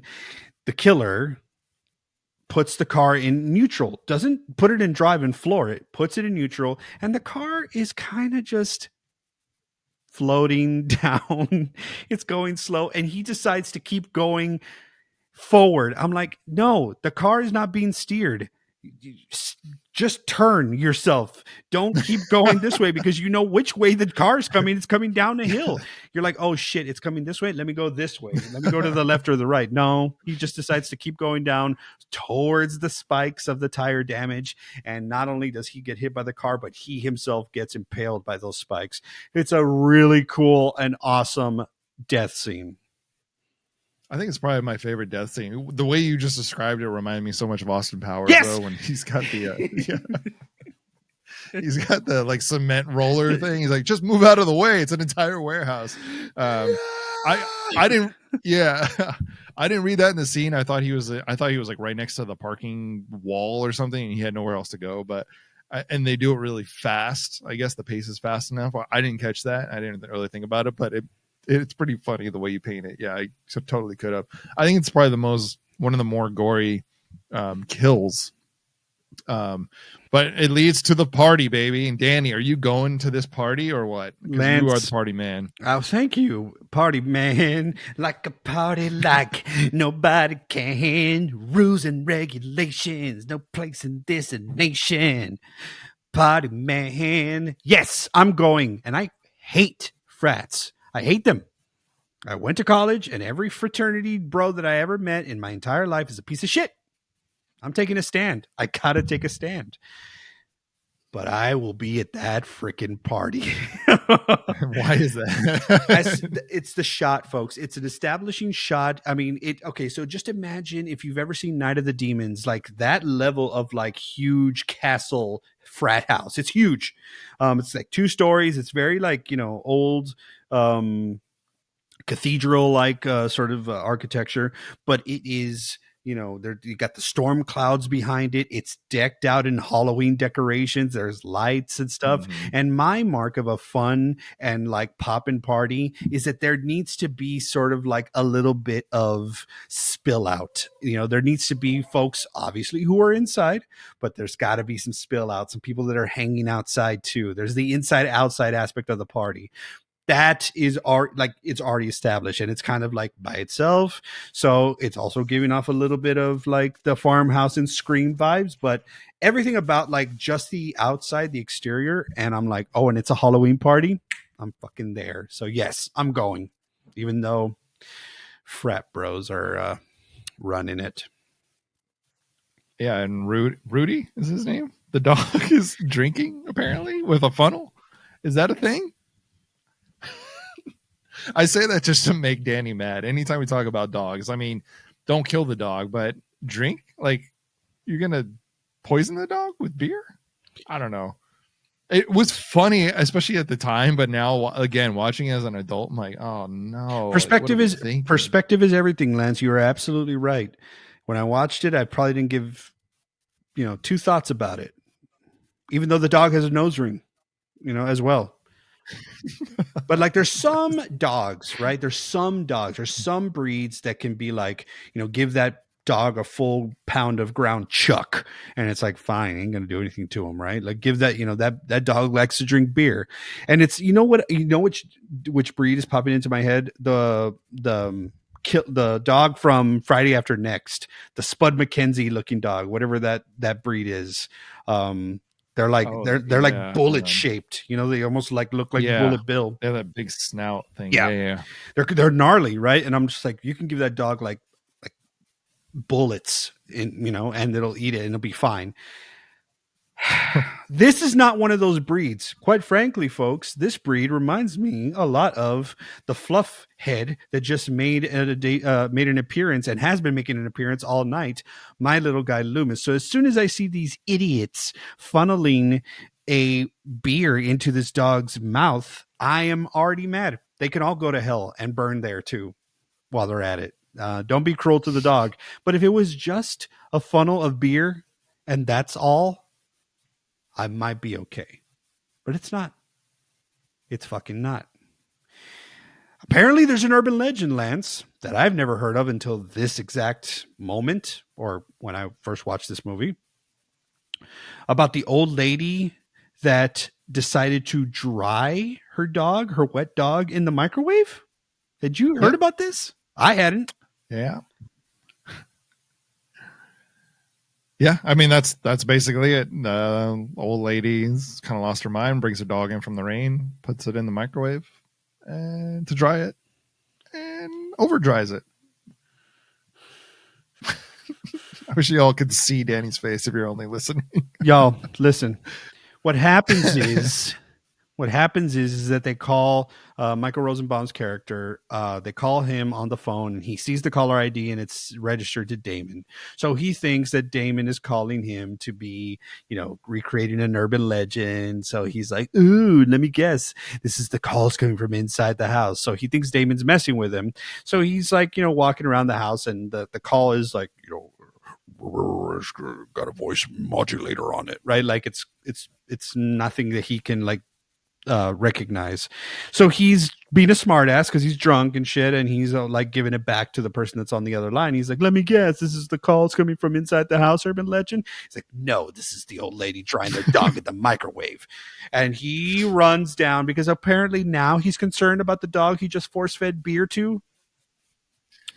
You hope every step he takes closer to this fucking microwave, you hope that there's not going to be remains of a dog in there, and you are not rewarded, folks. You are absolutely, your worst fears are absolutely true, because they open the microwave and there are blood and guts of what was once the fluffy, sweet dog. And I have made the decision at this point that whoever the killer ends up being, if they ever do a convention, I will find this person and be like, "Why did you sign on for such a thing? How dare you? How dare you do this to one of the sweetest little fluff heads?" But anyway, yeah, that happens. And it hurt me. I did not like it. Yeah. There's a scene I want to go back to really quick, and it's Brenda, Natalie, and Paul. Paul, even though there's been zero chemistry with Natalie, I think. I mean, even though they've been like investigating and all this, zero chemistry. I think that's between really the Alicia Witt that plays Natalie. But Paul makes the move, kisses Natalie, and Brenda sees it. Brenda apparently has had a thing for Paul. There's been a little mention of it here and there. Brenda runs away and like starts crying on her own to the song Zoot Suit Riot. Riot. Oh my gosh. And I love that Danny brought this to me earlier because I thought it was just funny. It's just like, yeah, it kind of went. It was a popular song back then. But if you've listened to Lost Boys and you've listened to Danny talk about the soundtrack from Lost Boys, the soundtrack matters sometimes the way you use it. So Zoot Suit Riot being in this scene, it doesn't. It is a turning point.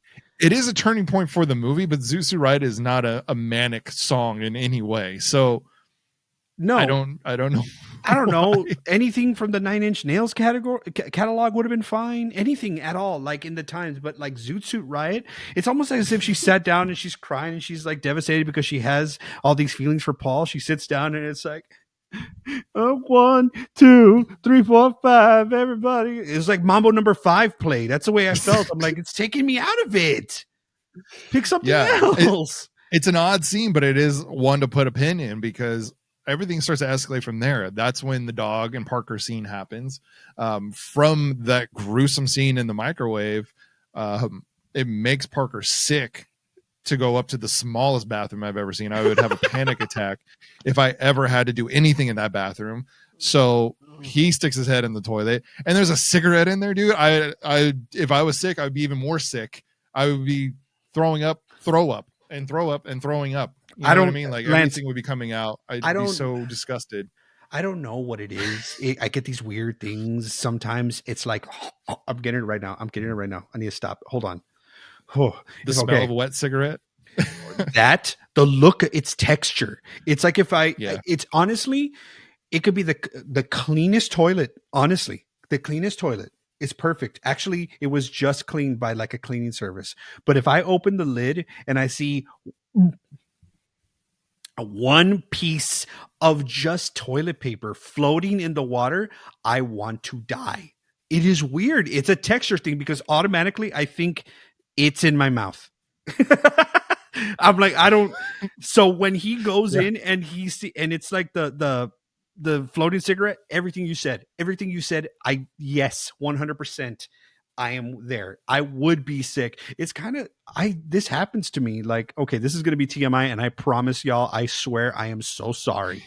But sometimes when you are about to, upchuck, when you're about to Ralph, and you've made the decision because like, I'm 6'3", Lance is taller than me, getting down to the ground is there. We need to do something down there. Like we need to be down there for a reason.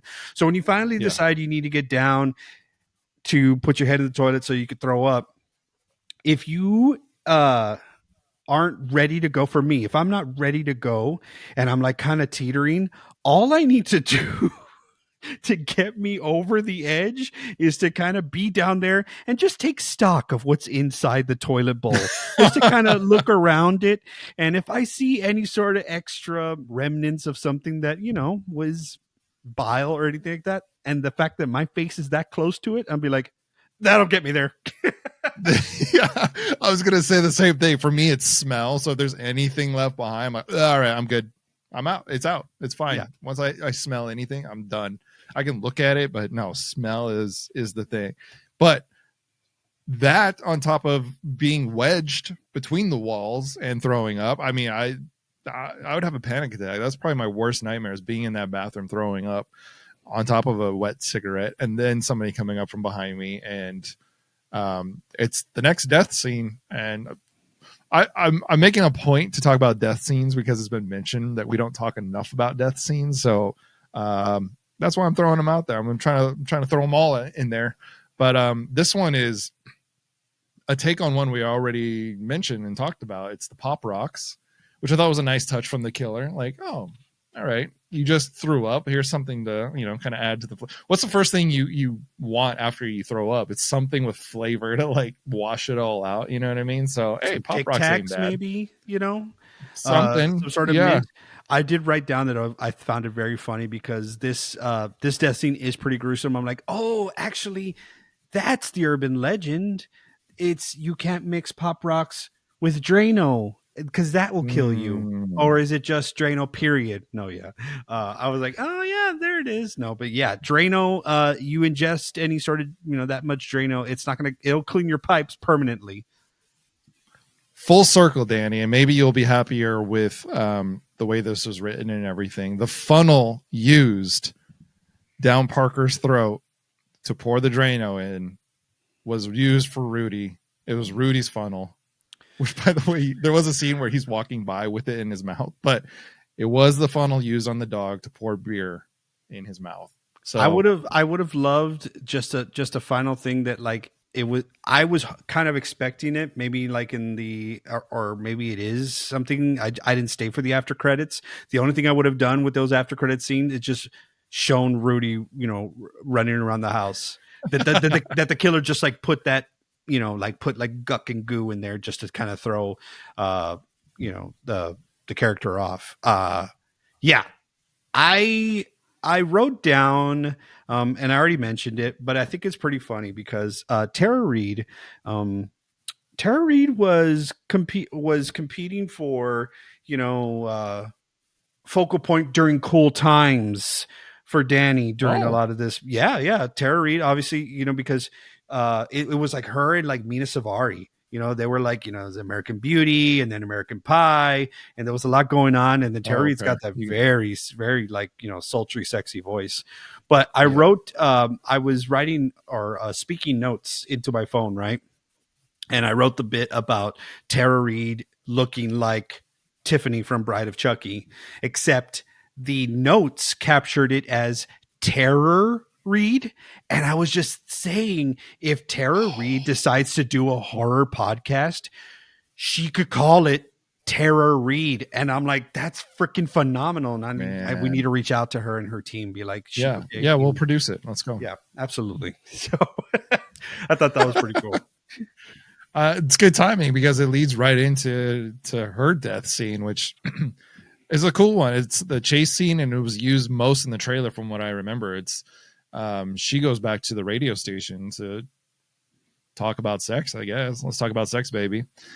Gotta do an episode. Gotta do an episode right now. So she goes back, and it's a cool scene because, again, we're in a radio station. Weren't we in a radio station in Scream 2? There's a lot of similarities happening here. Or was it the film? Yeah. That was a soundproof room. Yeah. Scream 2. Yeah. Was it Scream 2? Yeah, it was Scream 2. That's right. Yeah, there's a soundproof room. So we're kind of back in that scenario. But she's doing her show, and then everything goes out. The killer takes care of her producer, and now the chase is on.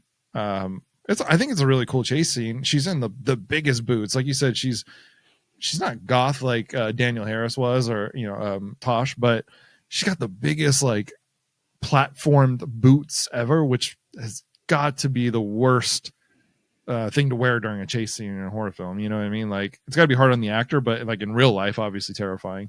Yeah, that or high heels. But if Bryce Dallas Howard can run away from a dinosaur, I guess anyone can. But no, I had the same reaction because I was like, a lot of these run like when she's running, a lot of these steps look like I'm like, if the killer doesn't get you, your ankles are going to get snapped tonight. Well, there's a scene where she actually falls off the stairs, or she whatever. And that's when I started to notice, like, oh, did she break her ankle, or like what did she? And the way she lands, like yeah, she definitely hurt her ankles. Like, it's a massive platform. I just don't know how women do it, But this is one of those moments, folks, if you're watching, because okay. Editing is an art form, actors, the most successful actors will tell you, I know Sandra Bullock has said stuff like this in the past. She's like, hey, I just have had fantastic editors in my life and in my acting career who have, taken the best takes and just made me look phenomenal. So editing is an art form. I would say that the editing in the third act is phenomenal in a sense of, I would have loved to have been there with the editor while they were cutting the stuff together, just to kind of see what they were thinking or what direction they were getting, because this kind of plays into what we had said earlier about Alicia Witt and kind of what she did for the movie. God, they are cutting in between what's happening to Sasha, Tara Reid in the radio station, and Alicia Witt trying to, or what's her character's name? I keep on forgetting. Natalie is running to the radio station.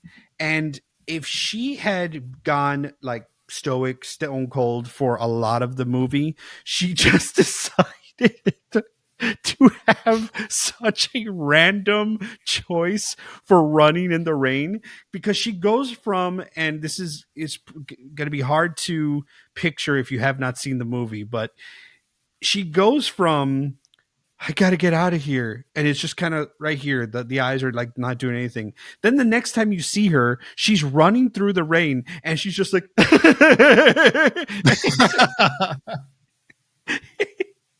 it fucking took me out. I was like, "The hell's happening?" And then the next time you see her, she's in the radio station seeing Sasha being chased, and she's just like, it's almost like she's frozen. Okay, so maybe this is a choice because she's frozen in terror, but she's seeing the killer go after Sasha, and she's just like, "No, stop it, or like, ah!" And it's so clunky. It is so unbalanced, but it's one of those things. I'm like, this wasn't an outlier from like earlier scenes. This is kind of a consistent pattern. And I hate doing this. I don't want to shit on actors. I don't want to shit on performances. And I'm trying not to. I'm just calling out that it kind of took me out a lot from the pacing of the movie.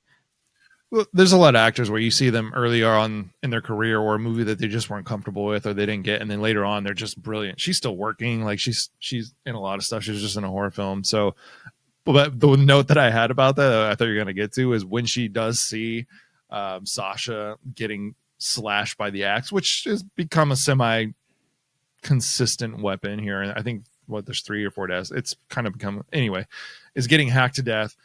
The way she turns around and just doesn't move her arms, it's like her jean jacket was so wet that she really she couldn't Randy it and get her arms. I can't put my arms down. She could get her arms down, but she couldn't get them up. So I don't. It was just a funny thing. That, put my arms down. I can't get up, Ralph. You said Ralph earlier, and I was like, oh, I got to mention Randy. But yeah, I noted that too. There's just some stiffness in her. And again, there's a lot of these people that were just kind of comfortable, I think, in these roles, and we're doing a lot of them back then, or we're about to. And she kind of just runs away with her arms down. I will say one thing about the editing and sort of letting a scene play out. If there's one thing that I can say benefits from an awkward sort of moment, it's where her and Jared Leto meet up, and he's doing the whole thing like, we got to get the police. And he gets his phone. The phone's dead. We got to get out of here. Yeah. They just kind of don't cut away from it and let him kind of just go beat to beat to beat. And it's like, please pull the camera off of him. But I think it adds. I actually think it plays well because it shows how awkward he's being. It's another red herring because he's not the killer, folks, but it very well could be, because earlier in the party, the Michael Rosenbaum character kind of said, "It's you, dude. You're the one that's like making all these like situations. You're creating this hysteria so that you can write your great piece to get you into, work for some great newspaper, because it's all about the article for him." And so I just found that, so interesting, because in other slasher movies that you will watch, when the person's having that moment, it's that sort of like epiphany moment where they just are like audially checking all the boxes to the audience, or like, the phone is dead, we have no power, we have no gas, they're kind of saying all the things. They're like, all right, let's take inventory of what's going on. He's doing that, but they're not cutting away to see any sort of like other reaction. They're just kind of letting him, they're just kind of letting, the scene play out to where it's like, this is really fucking awkward. I was watching that scene. I'm like, okay, it's really awkward, but why is it awkward? I think in Natalie's room and the house that you mentioned for the party, besides the bathroom, everything's been so wide open. I'm like, there's no way that there's this much space. He's got the smallest room in the entire university, apparently, because there's nowhere for him to go. So there's nothing for him to do. But like you said, they're playing it out, and you can literally see Jared Leto just like, oh, shit, the camera's still on. I don't know, man. Like, I mean, the cops ain't coming. They know our names, like, because that was established early. She's just like setting things up, but you can see him trying to come up with like, oh shit, it's still on me, you know, and my partner isn't going to do anything in this scene. So here it is. It's so obvious that, there was some interesting choices made in the editing room, and of course on the day of shooting. I think it adds to it. I think for one thing that the movie it's consistently clunky in a lot of moments, but it also doesn't, like, when it needs to kind of swing for the fences, it does. So I really do appreciate that. But earlier you had mentioned Wexler's phone going off. It's actually his wristwatch. He has a wristwatch alarm, and that was not uncommon. People had like set alarms on their little Casios. What made what actually made me think it was a phone just like you is because the alarm was kind of overdone. It was like dun, dun, dun, dun, dun, dun, dun. I'm like, that's a watch doing that? All right, my Apple Watch can't do that today anyway. So that was established early on in the lecture, but Wexler has gone mysteriously missing. It's kind of coming to this, this culmination. We're getting into the final nitty gritty. People have been killed off. There's really just a few actual suspects left that are alive. And it's Natalie, it's Brenda. It's supposed to be Wexler as well. We just don't know where he is. So at one point, they all kind of like, oh my God, people are dying. Did you see? People are dying. Let's all go. So it's like I said, it's Natalie, Brenda, and Paul. And they all get into Paul's car and they're driving away to safety. And as they're driving away, they just start saying like, it smells. Anyway, it's crazy. We got to get to the cops. It smells though, right? Yeah, I know. Anyway, I think you should get some gas, but it smells. Jesus Christ. We get it. Right. But so you think they're going to do a similar thing? They get to a gas station. You're like, oh, we're going to see the gas station thing, happen again. They get to the gas station. Paul gets off so he can use the phone. Remember, all the phones have been dead. So they drive away from the university and they keep on between Brenda and Natalie. They keep on kind of like, it smells, right? What is that? And then they hear thank God they established it early, the alarm from Wexler's watch emanating from the back of the vehicle. So they get off to go check it out. But here's the point I'm going to try. This is the point for all of this, is that sometimes there are directors who have such a ingrained vision in their brains that if the actors aren't getting there by saying things like, I want you to imagine this is a very traumatic moment, or I want you to, this is a moment of great realization for your character. If those suggestions aren't getting there, sometimes the director will be like, all right, say it like this, Yeah. So what happens is Brenda and Nat get off the car and get to the back. And it's almost like he said, when you get to the vehicle, put your hand on there. You put your right hand, you put your left hand. And I need you both to kind of go, ew, it smells. Like they both have, but it's weird. They kind of trip, like it's not in sync anyway. I just was like, you see, there's an example right there of a moment where I'm like, this might have been kind of overanalyzed or something like that. Or it was maybe taken like, paint by numbers or whatever. So. What was his name? Jamie Blanks, I think was the director. Yeah. This was actually his first movie, and the way that he got this movie was he had read the script. He's from Australia. He read the script for I Know What You Did Last Summer, which there was another reference in this movie where they're talking about a storm coming, and they say, make sure you grab your slicker, which I thought was like a funny nod to I Know What You Did Last Summer. Anyway, he read the script for that, and he's like, oh, I got to do this movie.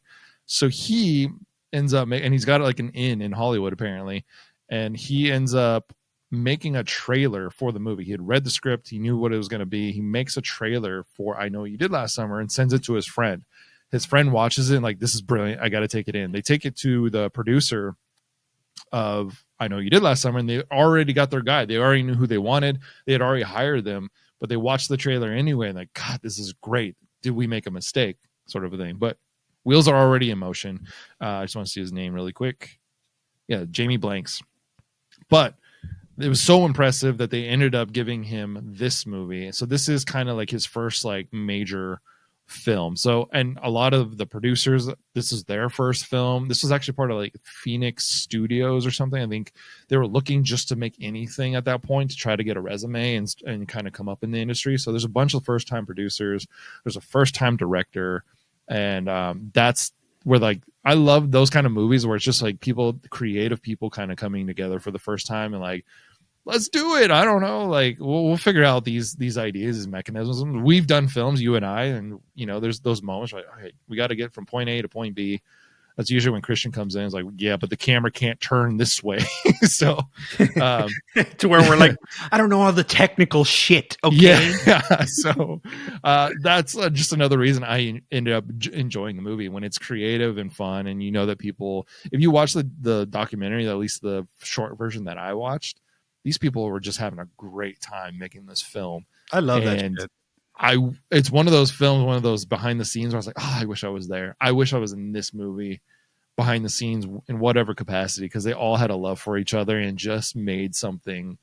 And they're like, here's our product. And like the big producer, the big head of it, he was in the interview actually. And he even says like, I don't know, I just wanted to give the guy a chance. Like sometimes that works out. And he's like, yeah, the last thing he says in the documentary is like, well, it's in my top 100 films that I've created. I'm like, wow, that's quite a net. But hey, you gave people a chance and they made a really cool movie out of it, you know? Yeah. So it's like sometimes when people said, this is one of the movies you've ever seen. It's like, yeah, that was kind of the statement. That's right. Yeah. But yeah, no, I can appreciate all that. And I do appreciate all that. And I think I think that's what's kind of charming about the horror movie genre is that people get that opportunity a lot more in this genre than I think in a lot of others. I don't know that to be true, but I just, you know, the director of like Lights Out, first time director, the director of I think it was like La Llorona and Annabelle, like these are all first timers, or like this was them take like not first timers, but like this was they didn't really have a lot under their belt. So you know, you've seen this kind of play out, and like I appreciate shit like that. It's not to say that we can't like say, hey, you know, this is a bit clunky here in moments like that, but yeah, I mean, if you're having a good time and you're like, this is my voice, this is my truth in the genre, and this is the story I want to tell, fuck it, man, I could appreciate that wholeheartedly. And that's what I love about, I think, a lot of these movies. As we revisit them, we can, you know, with our own sort of like you know, albeit like not on like the grand scale yet, but I do think that there's like charming moments. It's like that's why we fell in love with these movies. And of course, like we're getting to the final, and you know, this is the time where the killer is going to reveal themselves. There's been a bit of a situation where, you know, parties have had to disperse because they think it's Paul, and Brenda and Michelle Natalie split up, and now it's like Natalie's getting to one of those call boxes in the college to call for help, and it is conveniently located right next to the abandoned hall where the massacre happened all those years ago, but one light is on in the tall part of the tower, and she hears screams, so she obviously thinks she's like, oh, Brenda's being held up there by Paul, I gotta go save her. And eventually she goes up there, finds the you know, the classic slasher trope where the final girl gets there and sees dead body after dead body after dead body after dead body. Halloween, straight up Halloween. Of course.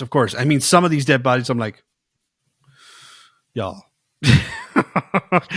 I love that they did something. Okay, so it's like the Michael Rosenbaum character, he's like all like full of like suds and stuff like that. Like he was probably like, yeah, fucking go nuts, whatever. Joshua Jackson's like hanging, he's all like done up with makeup. But the dean, he's just like on the bed, you know, because he's like which an older gentleman. But because then they discover Brenda and she's also in a bed, you know what I mean? I was like, oh, you needed something diverse, you needed something else for the dean, for Dean Adams. But yeah, it's the full display. I don't understand why Damon had chains all over him, and then Natalie just walks through him in the chains like it's a haunted house. But okay, sure, you know, it's oh my god, Damon. There's candles lit, like it's a whole display. It's very ritualistic, which again, once you discover who the killer is and go back and watch, you're like, oh man, like they were going through some shit. and there's a turning point where they go through even more, obviously. Yeah. That's when Natalie discovers Brenda, like perfectly, like Judith Myers on the bed. And I thought it was a cool reveal. It's not It's the most impressive, but it is. Rebecca Gayhart's been in a lot of great stuff. I admit she's in Jawbreaker, right? She is that okay? Yeah. So I don't think I may have seen Jawbreaker a long time ago. I know it's like Rose McGowan as well as in it as well. Oh, yeah. But this is the Rebecca Gayhart performance that I always remember. Mm-hmm. It's the I am the killer, and now I'm going to give you all the reasons as to why I'm the killer. Because quite frankly, she's done a good job at like removing all suspicion from her. I mean, you know, you watch it with like a lens of like, actually, it's the one that you don't think, you know. Of course, it's Debbie Salt. You're like, nah, you didn't think you knew it wasn't her. Anyway, yeah. But the thing is, what I always appreciate is like when the person who's kind of like been, you know, sweet or kind of like unassuming the whole movie, once it's determined that they are the evil, like they physically change. It's kind of like Willem Dafoe in the when he came back as the Green Goblin, and when he's Goblin and when he's Norman. So he kind of just changes his face, and he kind of sulks, and it's all like it's a physical transformation. Wow. Rebecca Gayhart goes full Selena Kyle, Michelle Pfeiffer, Batman Returns. The hair was always poofy. It's even more poofy. She's got like, I mean, I want to say like the makeup runs a little bit, but she's got big eyes and they are on full force. They are in full effect. She's like, you know, making big choices, and like, you know, when it's the classic thing when, so you know, you're the victim or you're the hostage. You're like, please let me go. Or like, why are you doing this? And the killer gives you like, why am I doing this? Why? You know, like I love shit like that. It's like, yeah, I would be kooky and crazy too. But just something we didn't mention, if you have not seen the movie and you're just like, hey, I'm learning about the movie by listening to you all. Well, we got to mention that there's a huge plot point is that Natalie has been connected to all the victims, starting with Michelle in the beginning. And it's revealed that one of the urban legends that actually I have had experience with, Lance, the gang initiation one. I have, it was around this movie, but I had already known don't be flashing lights to people who have, especially on like old, like the old farm roads and stuff. Don't be flashing lights to people to turn their shit on, because it's probably a gang initiation, especially where I grew up. There were gangs, and you know, you never know, right? So apparently, it was revealed that Michelle and Natalie, when they were younger, or obviously before the beginning of the movie, were on a joyride and decided that they were going to do like a prank on somebody in that sort of gang initiation urban legend, where one car is driving in the night and the other car, and two cars are driving. One has their headlights on, one does not. So as a courtesy, you flash the lights to say, hey, your lights aren't on. And when whoever does that, that is apparently the person that is going to be victimized by the non-headlight having person who is essentially being initiated into a gang. They're supposed to turn around, follow them, and cause them either to go off the road, kill them, right? So apparently Michelle, who's driving, is taking it too far, flashing the lights of the person who, told them to turn on the lights, is flashing. It's like, this is fun, right? And Natalie, as she's retelling the story earlier in the movie, is like, yeah, I thought, and I was like, okay, this is over, Natalie. Apparently they took it too far. The person that they were, flashing the lights to loses control, crashes, dies. Reveal now at the end, Brenda is over here saying, guess what?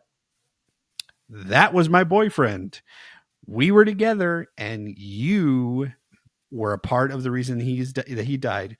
And of course, Natalie's like, but it wasn't me, it was Michelle. She's like, you were fucking there anyway. I don't give a shit.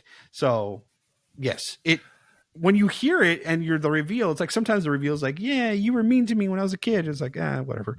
This one is like, she kind of has a point here, man. She has an entire slideshow. That's the thing, is like she's absolutely crazy. But it's like, you can play crazy, like, you know what I mean? You can tell somebody just go crazy, but watching the scene and Rebecca Gayheart in this, it's like every time you're like, oh, go for it, girl. And she does, and she nails it. And you're like, yes. And then she does it again. And you're like, oh my God, keep going, you know? And it's not over the top, but it is, you know what I mean? Like it lands. The whole scene lands. And I thought the same thing. It's very Selena Kyle at the very end of Batman Returns, the smeared makeup and everything. But who cares? It works so well. And I actually love this scene because that's what we've been waiting for. And again, now we know it's Brenda the entire time. Go back and watch the movie and see all the work that Brenda did and how she starts to turn a little more after certain events, and the way she gets away with things and what she kind of throws out there. Some of the lines she throws out there are even like, I might be making way too much of it, but there's a scene, like you saw her crying by herself. I put the pin in it. I'm going to pull it out now. There's a scene where she's upset at Natalie and Paul kissing, and she goes by herself and crying. That's not something you see from for a killer ever. They don't give a shit, right? They're there for revenge, but she goes out and cries and cries and cries. That's when all the deaths start like getting ripped off one by one by one by one. That's when everything starts to slide. And then when she comes back around, she's totally fine with Natalie. Oh, what's going, like, there's even a line that she says in there where she's like, oh, is everyone okay? You know, like she's totally playing dumb. And when you watch it for the second or third or fourth time, you know it's her. It's, I don't know if it's brilliant or if it's just kind of like a throwaway line, but it comes off as her losing her mind and having a harder time playing normal. And I love the end scene, you know, and Paul, we never knew what happened to Paul. And then he comes around the corner acting like he's a part of it, or he thinks Brenda's this brilliant thing, and he's trying to play along to save Natalie all along. And she doesn't buy it. And I love that. Immediately doesn't buy it. I do too, Ben, because Paul has already come off the whole movie like a fucking Paul Allen, like a yuppie scum. Like he's kind of giving off those like, I'm smarter than everybody and I know it sort of thing, and I'm intelligent and I'm a writer and I'm inspired. So I do love that Brenda's about like, you think she's going to give in because she really, like, part of her plan was to get away with it and have Paul run into her arms, because she actually did have the hots for him, right? But I wrote in my notes, I'm like, I love how unhinged, but believably unhinged Rebecca Gayheart is. It saves the movie for me because it's like, it's fun to just kind of like watch her make the choices she made, and they're all intentional and they all like just kind of fit. It doesn't feel out of place, right? It feels like she is definitely capable of doing this. And yeah, so like there's obviously a fight, and she gets shot a couple of times, and you know, it's the trope of all slasher movies, right? Brenda got shot, she died, she fell out of the window, she's supposed to be dead. So you got Paul and Natalie driving off, and this is another thing that Natalie does, or you know, the actor. It's just like so unaffected by what just happened. It's like, y'all didn't just go pick apples in a fucking orchard. You all just survived a murder attempt, and like a lot of your friends are dead. You should be a little bit more moved by that. And they're over here like talking like, you know, when people retell our story, things are going to change. And I'm just like, I guess, but well. But of course, you got to have the one last kill or the one last scare. And apparently Natalie Brenda was wearing a bulletproof vest and is now in the back seat and is choosing. You're actually right. The axe is probably the murder weapon of choice if you were going to attach one to the urban legend killer, because she's back there trying to like wield the axe and kill Paul and kill Natalie. What's funny to me is that like she actually takes a swipe at Paul, connects, but it's broadside of the blade. Yeah. I'm like, why did you do that? You're trying to kill him. You know? But anyway, Paul is, you know, doing all these maneuvers in the car, ends up doing the old thing like, you should be wearing your seatbelt. And nobody says anything, but Rebecca Gayheart, Brenda does fly out of the window and into the water, you know, there by a bridge. And I just like, she ends up like floating down the river and like she's presumed dead. And I was just like, wouldn't it be funny if she's just like you know, in that moment she's floating down, but she's like completely conscious, and she's just looking up at them, and they're up there at the bridge. She's like, "Okay, I'll get you. I'm just gonna float now." I just like, I don't know why I was like, it would be funny because like she was kind of, she is unhinged. It would just be like funny that she's like screaming up at him, but no, you know, she floats away, and then we get to the very final scene of the movie, which I thought was a really sweet end piece of how to put a button on this movie. Why is that? Well, Just because it restarts. No, but because it's the whole, it's what you've kind of rested the entire like base of the movie is about the telling of stories.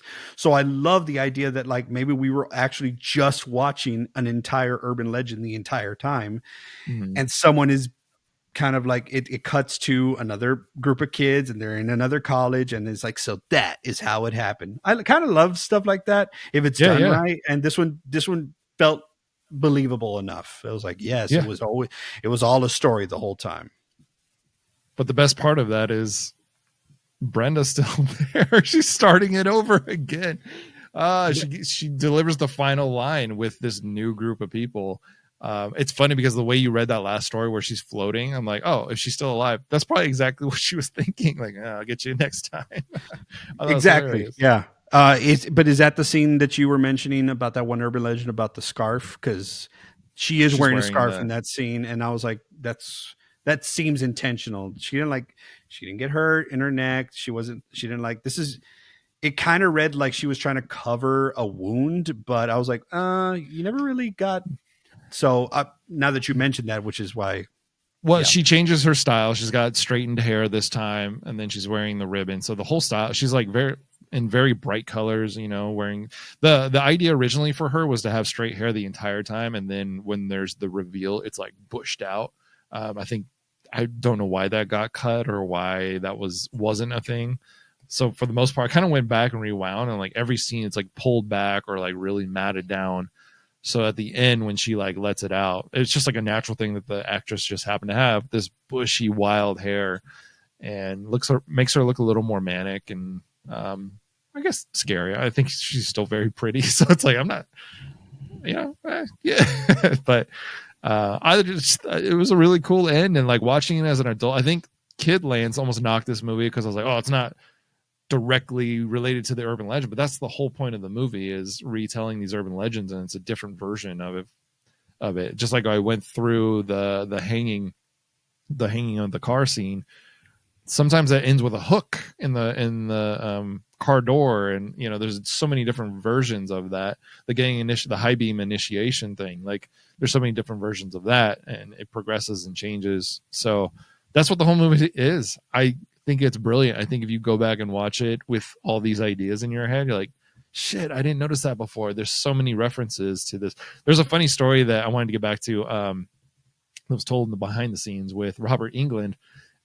He was going to the party basically for the release with his wife, and I guess he showed up at the door with Alicia Witt, who plays Natalie, and I think some of the young producers.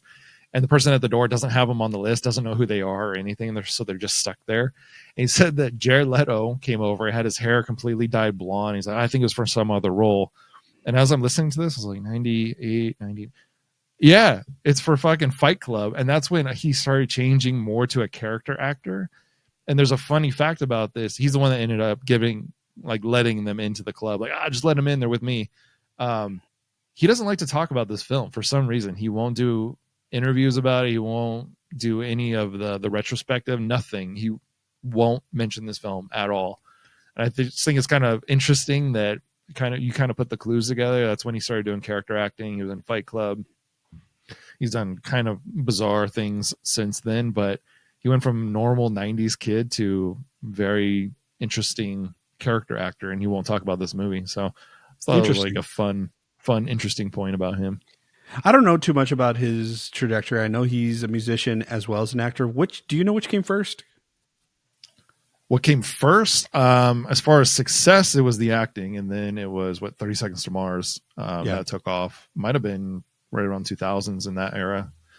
I feel like he's been around forever. My entire childhood, he's looked almost exactly the same until recently. He started like growing out his hair and stuff, but he's just like a Johnny Depp. Or I'm like, has this guy aged? Like, is he a vampire? Because Yeah, he is apparently a very well received movie called Morbius. oh my god, that's right. I didn't even mean to throw that alley-oop up to you, but you still slammed it down. Thank you, Baxter. Kent got a meeting this Friday at Dorsia. Great seafood ceviche. Sorry. I love American Psycho. Maybe Someday. Yeah. I actually almost wore the shirt today, but Dan, you got anything else about urban legend? Yeah, I mean, like, I feel like I didn't really get to talk about Danielle Harris. I'm just joking. But I do, it's on the IMDb, but I think that it's really cool to mention because I've kind of thought about this myself. Whenever you do see smoking in a movie or anything like that, it's like, if an actor's like, I'm against smoking, but if you want to write it in my character, there's like, there's stage cigarettes and stuff like that. And, if they could find the cigarettes I was smoking when I was a kid, the candied ones, I'm like, yeah, just give me those. I'll be good all day. I don't smoke cigarettes. I used to, but it wasn't a thing where I would say I was like, a smoker. However, I always remember thinking to myself, well, if I was in a movie or something, then they were like, hey, we need you to smoke. And because I didn't know the rules. I remember just being like, I don't know the rules. It's like, hey, it's down to you and one other person. But if you can't smoke this cigarette, it's going to go to the other person. Or I don't know. Just creating stupid scenarios in my head. But I was always thinking, I'm like, well, if they need me to do it, then I'm going to do it. Apparently, folks, Danielle Harris was a smoker at the time, and this is, very well known fact about the movie. She was excited about smoking in the scene because she was a smoker. So she's like, ha, all right, cool. This is going to be fun. But what you don't realize is that when you are doing any sort of like prop acting with something that is, ingestible, like a food, or in this case, smoking, there are multiple takes. And you're going to have to, if you at least make a choice, there's continuity and stuff. So apparently she had to smoke a lot of cigarettes for a lot of takes for a lot of days. And it completely made her sick to where she quit smoking that, after this movie. So like something good came out of it, obviously. But that hasn't happened to me, but I think it was really cool because I have had a little bit of experience in a commercial where they're like, we need you to eat this one, thing. Do you need a spit bucket? I was like, I'm good, baby. I'll eat all day. So yeah, it was a nice little tidbit. I think this movie's lasting legacy, though, is going to be one of those. It's like, does it have rewatchability? And I think it does, even though, like, with your Screams and your Halloweens and all these, slasher movies, and who the killer is. And it's like part of it. Yes, I agree, is the reveal. And that's what is really exciting. But part of it is just like, what sort of really cool scenes play out, character choices, actor choices. Can you go back and be like, oh, I'm going to watch it under this lens? I think this is one of those that you can. I think that you could go back, like Lance said, and say, dang, now I'm going to watch the whole movie knowing that Brenda's the killer and just see what kind of things like stick out. And I think one of the things that will stick out is the Damon hanging scene where, the killer is kind of like getting their ass kicked a little bit, like falling off a car. And you're like, oh shit, that's Brenda. That's Brenda in there. Right. So, but I do ultimately, when someone asks me about urban legend, have I seen it or anything like that, it's one of my favorite opening scenes of all time. I'm not even joking. Like, this is always going to be up there because that opening scene imprinted on me. It's fantastic. It's one of my favorite underappreciated, underrated actors of all time in Brad Dourif, and just one of those things that, like, as you see it play out, you think it's going one way, you think it's going in one way, and then gotcha. I always said that, like, wouldn't it be, I think it would be almost scarier if the scene ends with him screaming, someone's in the back seat, and that's where it ends. Yeah. It'd be kind of scary, but anyway. Interestingly enough, there's a point where they mention Brad, his character missing, so we never hear anything about him. He went missing. They say he went missing, and then they also say they got him. Like they picked him up, which I thought Oh, was kind of okay, I like missed that. unceremonious. But yes, Reese does mention that he does get picked up because Okay. they're trying to draw these like, these are all coincidences. There's no killer on the loose. And I think it's Natalie who's like, no, yes, there's a killer. The gas station attendant, they're like, they picked him up. It's all good. Who's a better rent-a-cop for a private school, Reese or Ronnie Jones? I fucking knew it was going to be those two. It's hard because they both get fucked up because Ronnie gets shot. And Reese gets stabbed. I'm going to say it's Reese because Reese actually went toe to toe with the killer, and Ronnie was just kind of shot in the head by Adam Arkin, not Michael Myers, right? So yeah, I would say Reese, especially because Reese, I love, this is probably, we didn't really get to talk about Reese and her whole character arc, which is fucking hilarious. She's watching Pam Grier kick ass in some old movies. And I love that when she decides, first of all, the real cops aren't helping her and, they're not giving her backup. She decides, got to take matters into my own hands. And she looks at a poster of Pam Grier, and it's just that moment. It's like, let's fucking do this. And it's cool. It's like a little comedic insert there. So yeah, I would rather have Reese patrolling my school. Yeah, I think Reese kind of kicks ass, and they gave her enough scenes where you're like, you know what, she can kick anyone's ass, and she's going at it. You know what I mean? And the dean's the one that kind of shuts her down, like no cops and all that. So I give it up for Reese, like big part of this movie, and kick some ass. So I'm all about it. She loves this movie, by the way. The actress, I think her name was Levine. She loves Loretta Devine. Loretta Devine. What a great name. She loves that she got to play this role and be a part of this. And I think everyone seems to really love this movie, except for Jared Leto, apparently. But there's a big fandom for it. But a lot of people, this is a yearly watch and a cult classic. But kind of like a mainstream movie. It made a lot of money and had sequels. So, Danny, how many, let's see, axes do you give Urban Legend?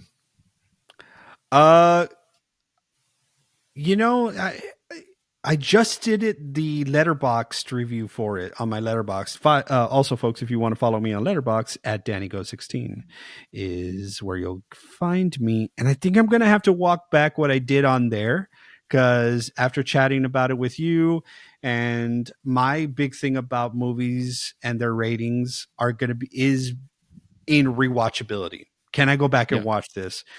And we did Ginger Snaps, and I don't feel as strongly about rewatching it as I do about Urban Legend. So all that to say, I'm going to give Urban Legend a very healthy 3.5 axes. Ooh, wow. That's more than I thought I'd get out of you for this one. Like I said, I love the creativity for it. I love that people really seem to enjoy being a part of this. If you talk to the actors, they remember their parts of this. They were proud of their work.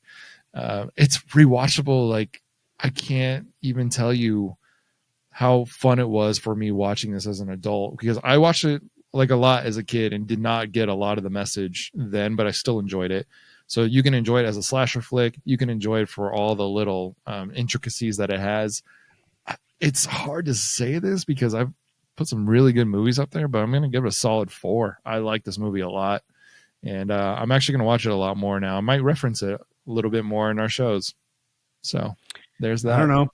Maybe I'll be inspired to write a short film about an Urban Legend or two.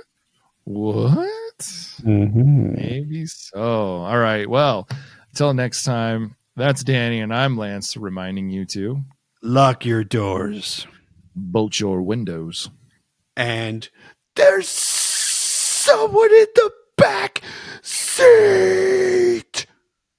And join us next time in our Slasher's Paradise. Here, it's light. Hey, did you see anything you like? Thanks for checking out Slasher's Paradise tonight.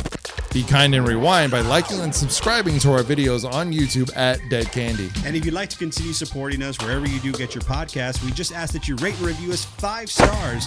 And if you don't know what to write in the review section, put a horror movie recommendation you'd like for Lance and I to talk about. Also, please visit us on Instagram at Slashers Paradise. If you need even more Slashers Paradise, head over to slashersparadise.com where you can get drink recommendations, our favorite episodes, and more. Until next time, remember to lock your doors, bolt your windows. And this is Slashers Paradise. Sorry, I had to work that in. I'm gonna drink on that one. Okay. Blended community.